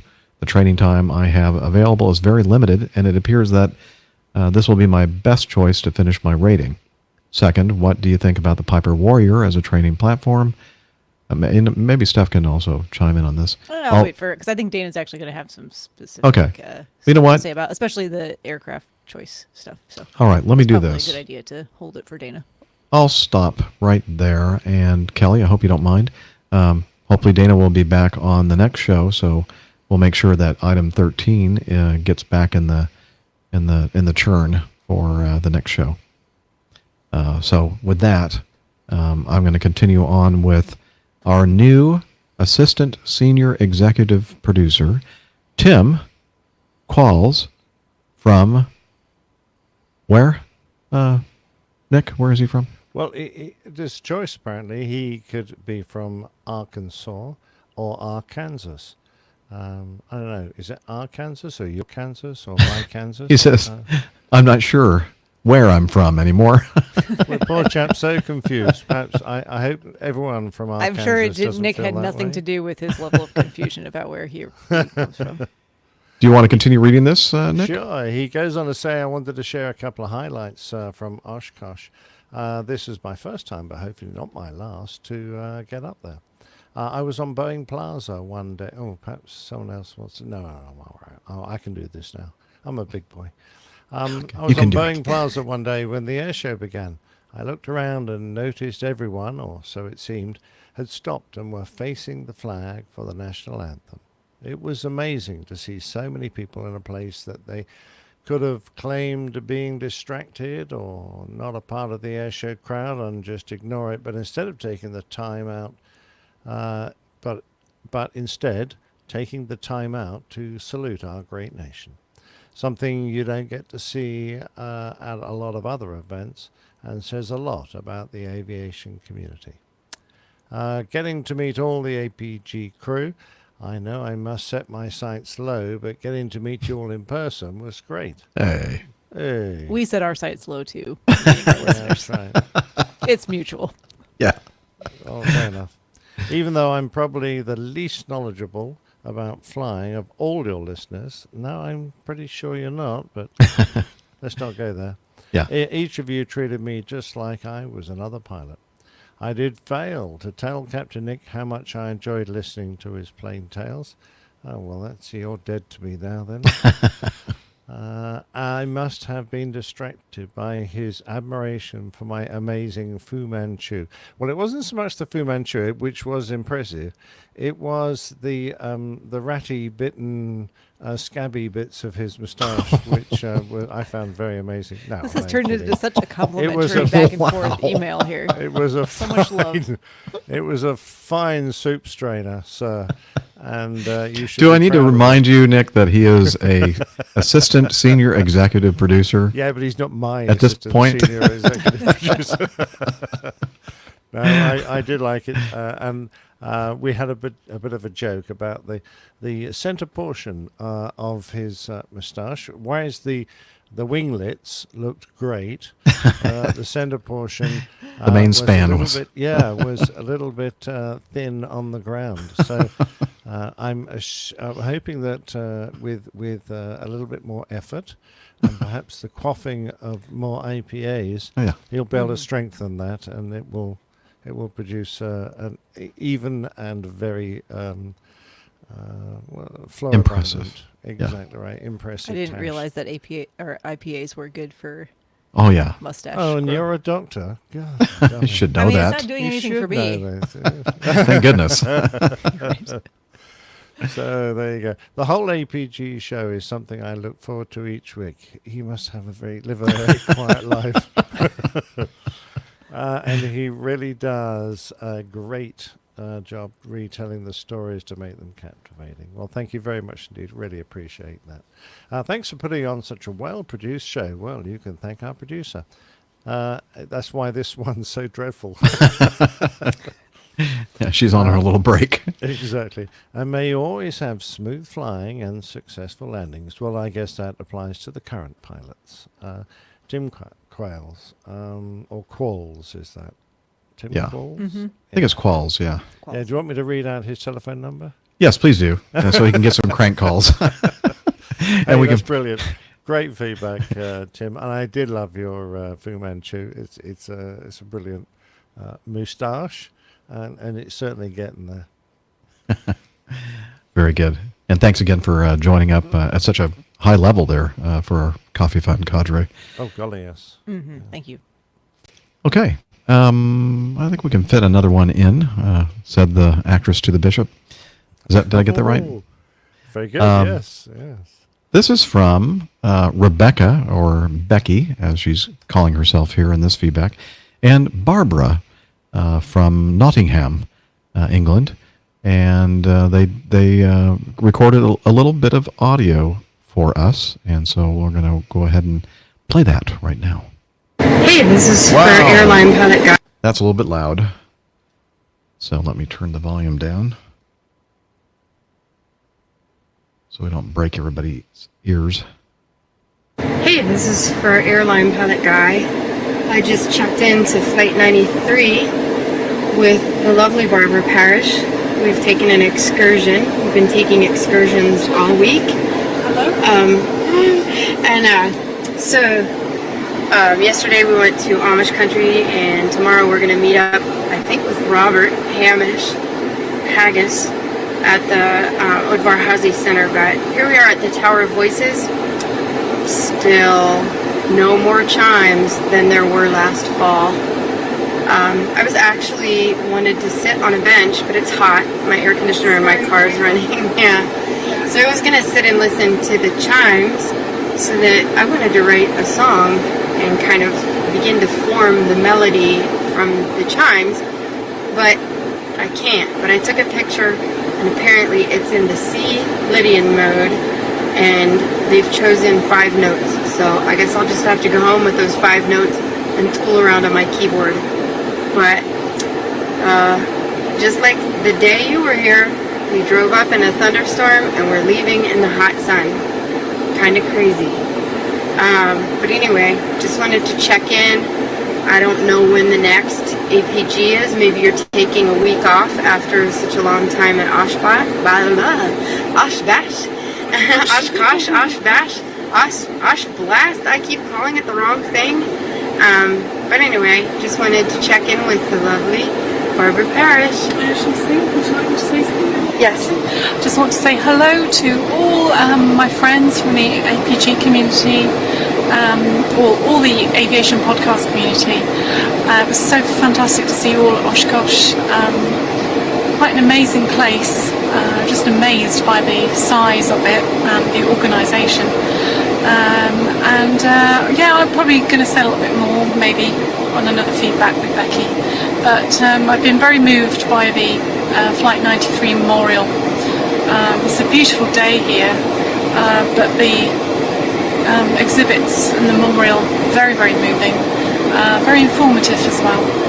So anyway, so I'm sure we'll say hello again soon. Becky's been looking after me really well. Such a great host, fantastic food. And Micah, I've tried all the food that you suggested, including shoe fly pie, whoopie pie, Chicago pizza. So I'm getting fatter and fatter. But anyway, bye for now and speak soon. Bye-bye. Back to Captain Jeff. This is Barbara and Becky from Shanksville. Oh my. Thanks for the toss. Back to the studio, girls. Always enjoy hearing both of your voices. It was great seeing Barbara at Oshkosh, all the way from good old England. I was really happy she was able to make that trip because I think it was a little bit of on the last minute side. Mm-hmm. And sounds like she was getting quite a large helping of Americana in the rural Pennsylvania. And pizza. Well, all the culinary. I think she prepared like some kind of a Thanksgiving style dinner or something for her. Oh, really? Yeah. Oh, yeah. So early or late, depending on which way. Yeah, I guess you could go either way. Maybe early. Anyway, so. Oh, by the way, that Chicago hot dog was brilliant. Oh, it was great. Yeah, the Portillo's. Really. Yes. Very good. I'm glad you guys enjoyed that. Yeah, got to have that again. Yes. The beef, was it? Yes, the Italian beef sandwich. Yeah, it was okay, but the hot dog was just... Yeah, the hot dog was definitely... Yeah, the hot dog's the highlight for sure. Yeah. Yeah, you should have just said have 2 hot dogs. Yeah. Or have 3 hot dogs. Have 2 hot. I didn't want you to miss out on the experience of the Italian beef either, though. It's a... Okay. No, not your favorite. You can stick to the hot dogs next time. It was just a bit... I could have done with some gravy or something. So you can vary the amount of sauce or juice that they'll put on it. Ah, well, that's why I didn't know that. You should have given me better directions. You ordered it before I could tell you. It's still your fault, It's Steph. always Still an my excuse. fault. Always an excuse. Yeah. Okay, and finally, let's hear from Class Bravo Chris from San Fran. APG crew, I added that.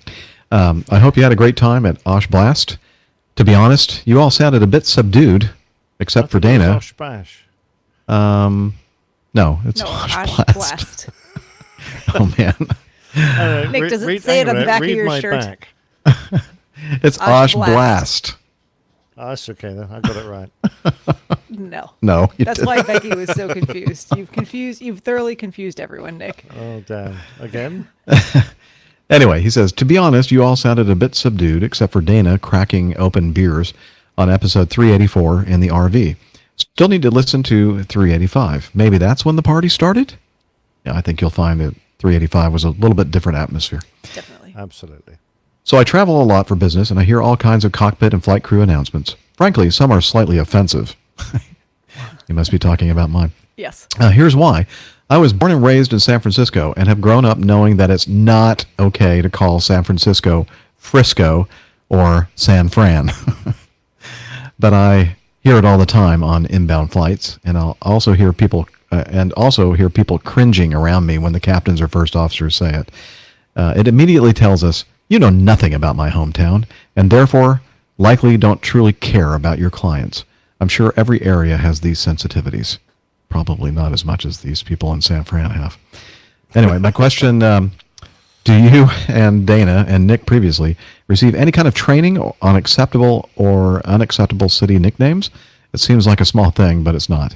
Thanks, as always. You're edging above 50%, especially with Dispatcher Mike. I'd suggest he becomes a permanent cast member. I meant to erase that part. I didn't want to say that on the online on the show. Oh, well, too late.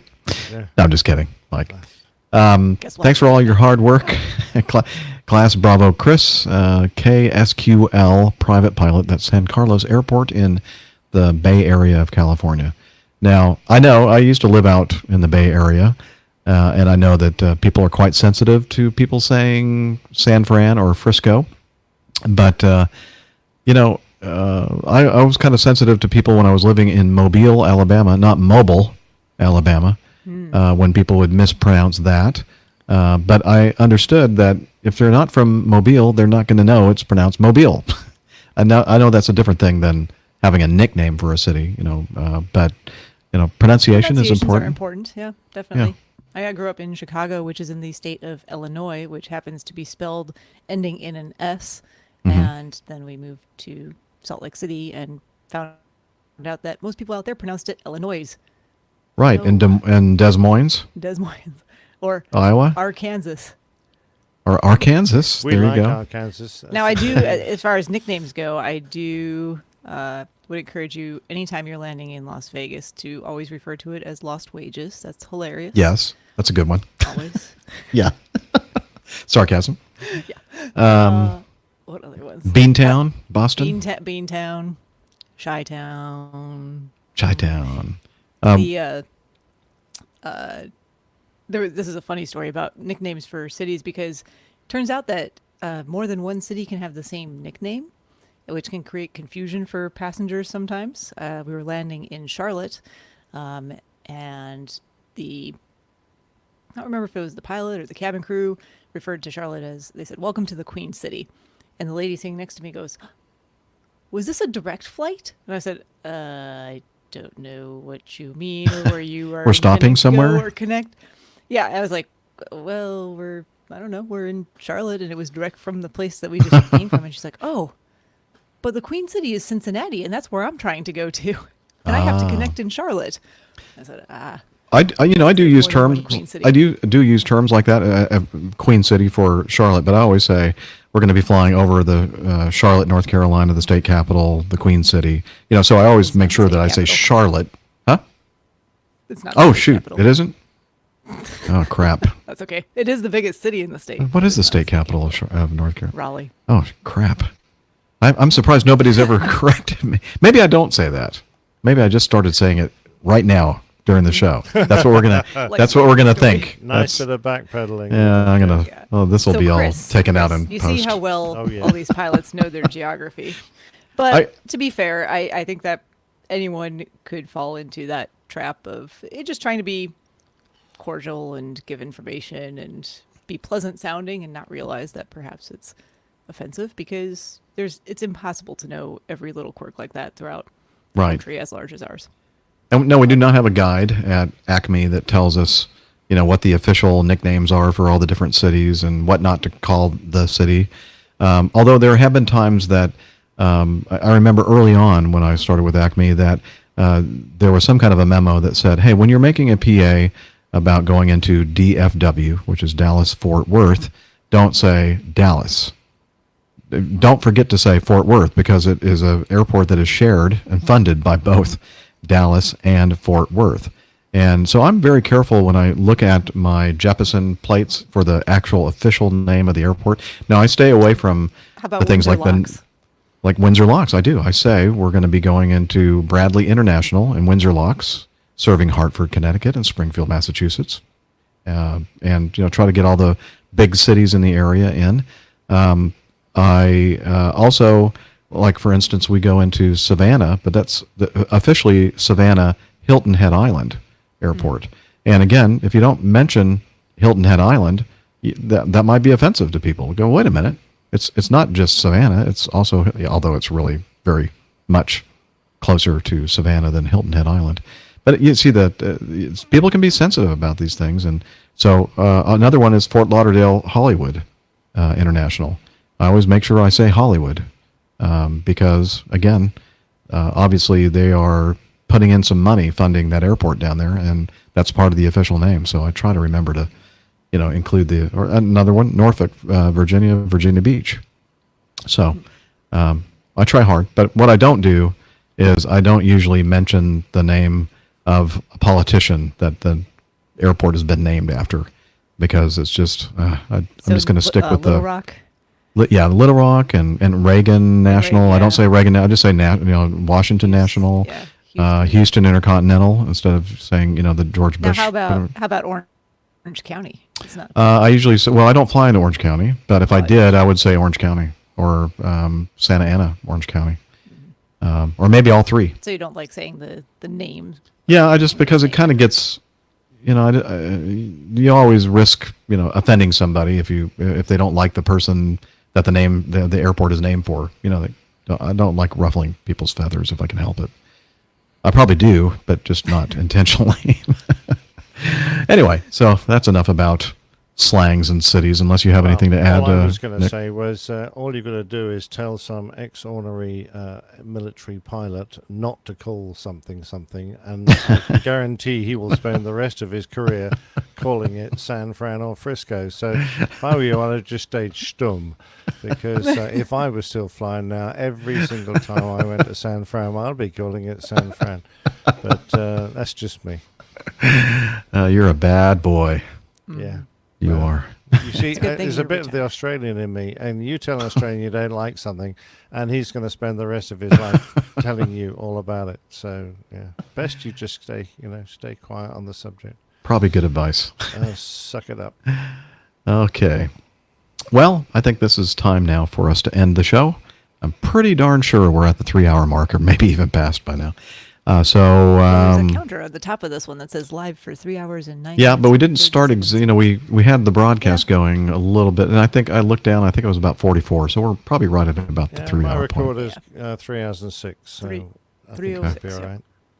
Yeah.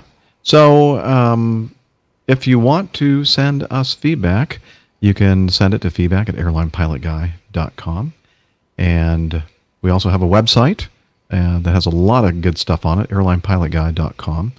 And we're also on the iOS and Android platforms. We have apps for that. And so check it out on your particular platform, App Store. And we're also on the social medias. On the social media sites, as you can see on the screen, if you're watching the video, I like this. This is very cool. Technology. Wow. Wow. You can head over to twitter.com, and we are there using the handle @APGCrew. You can find our individual Twitter handles pinned to the top of the page. You can also head over to facebook.com. That's facebook.com/airlinepilotguy. Both platforms are a great way to interact with not only the crew, but the community. Your choice. Twitter's the shorthand version. Facebook can be the long form version of interaction. See you there. Exactly. And we are also on Slack. Hang on. Hello? Hello, are you there? Can you get me a roll of toilet paper? Oh, no. I wouldn't go in there for a while, Captain. Come on out and do your thing here, all right? APG listeners, please join us on our Slack team. Slack is a communication, coordination, and sharing platform that works on your mobile, laptop, or browser. On Slack, we share ideas and news. We suggest episode and Plain Tales topics. We plan events and meetups. To get into the Slack team, please email me at slack@airlinepilotguy.com. That's SLACK, Sierra Lima Alpha Charlie Kilo @airlinepilotguy.com. Or send me a tweet with your preferred email address to @Hillel, and I'll send you an invitation. That's Hillel, spelled HI11E1. Hotel India 11 Echo 1. And see you in Slack. Where's the soap? Okay. Make sure he washes his hands. I don't know. I think he's having trouble with the hand towels. What the heck is on this hand towel, Jeff? And with that, thanks everyone for listening, subscribing, reviewing, watching, all the great things that you do to help support us. The community is just, there's nothing better out there. And so we do appreciate you. And until next time, wishing you clear skies, unlimited visibility, and tailwinds. Take care, and God bless. Cheers, y'all. Bye, everybody. It's a wrap. That's a wrap. Don't mention wraps. I'm hungry. Okay. Would you like Sorry. some potato chips? Oh, yeah, that would And be a bun. lovely. Hamburger bun. What was that? Was it you just ate the burger and I ate the not burger, the bun? yeah. Yeah. Kind of staying away from the carbs. I just wasn't super hungry because I had Chick-fil-A right before we started. Oh, that's right. Talons, Douglas. Thanks, Lane. So what do y'all think in the chat room for the first time using StreamYard? I think it worked out. It's a pretty solid platform, I think. Yeah. Yep. So I like the everyone with their picture up, and I like the flexibility it gives you to interact a little more on the video, which is great. Mhm. A little bit concerned about the noise balance. I'm not quite sure how the audio balance. I'm not quite sure why that should be a problem. Well, we'll watch the recording and see how it sounds on the actual YouTube recording. Now, somebody did mention at the beginning that, when the music is playing, now this is true even when we were using Hangouts on air, the setting is not set up for music. So when you play music, like our theme song and that kind of thing, at the same time speaking, the audio processing sometimes doesn't know exactly what to emphasize. So a lot of times the voice part of it gets diminished, and it kind of fades in and out because it's not sure what it's supposed to be doing with the audio in the background as a bed, if that makes sense. So, so that's something that's always been present when we've used YouTube live streaming, and I'm not sure exactly how to fix that. But if anybody has a suggestion out there or a better platform to use, we're certainly open to suggestions. A couple of people thought your audio was a little strong, Jeff, I think, a little overmodulated. So that might be a way to get us back all even again, is for you to reduce your own personal ones, and then we can boost our own our listening audio so that we're closer to... So how about now? I just brought my volume wait for slider Steph down. to say something. I mean, that sounds a little bit closer to Nick. Okay. Well, then we'll do that next time then. Okay. But I think for Nick and I, especially, I don't know if Nick had the same perception I did when I was listening to him. When you start talking, it sounds quiet, and then it actually would get a little bit louder the more that you talked. Didn't notice that, but I definitely had trouble making out exactly what you were saying sometimes. So missing a lot of the nuances on your words. That's just because I was having trouble talking tonight in general. No, it was literally your volume was just a little lower. So Jeff was definitely the strongest. I've no idea what I sound like, and you were probably about 2/3 of his volume. Yeah, I don't know that you were 2/3, but definitely less. So. Well, we should be able to figure it out. Can you hear me at all now? Yeah, that's fine. Okay, because I can just crank up my earphone volume now. I can bring my volume back louder. to a nice, and you're better matched to my monitor now. volume. I can hear my skull voice or whatever you call it. Not hearing it on the earbuds more than I can what's being sent through my earbuds right now. So okay. But anyway, if this is a better balance, then I'll try to remember to have it set up like this next time. Yeah, it sounds more evenly matched.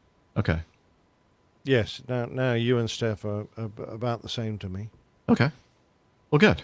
Well, I'll just leave that new gain setting in, and perhaps that will be a better experience for everybody on the next show. Cool. Sweet. It's true. Okay. We didn't get one of those in. Why not? I know. We were just very serious, all business tonight. I don't know. Yeah. Maybe I was just too involved in the new video thing. I don't know. It's that Oshkosh letdown. Yeah. Post Oshkosh blues still. That's got to be it. And I'm tired. Yeah. Anyway. Joking. Yeah, I know. You need to hit the sack, man. Yeah, I'm just stopping my recording because I know Steph forgets. Oh, I had stopped mine at 3:08. Oh, look at you. Look at you. All right, I'm stopping mine now. And I'm going to hit save. Audio file drop, right, okay. And you don't necessarily need to send it unless, because I think the audio I was getting from both of you was actually pretty good. So that just makes it more difficult for me if I have to use your local audio. Yeah, no worries. Just let me know. Okay. And... All right. I won't send it then. I shall leave it on my pooter. Okay, you do that.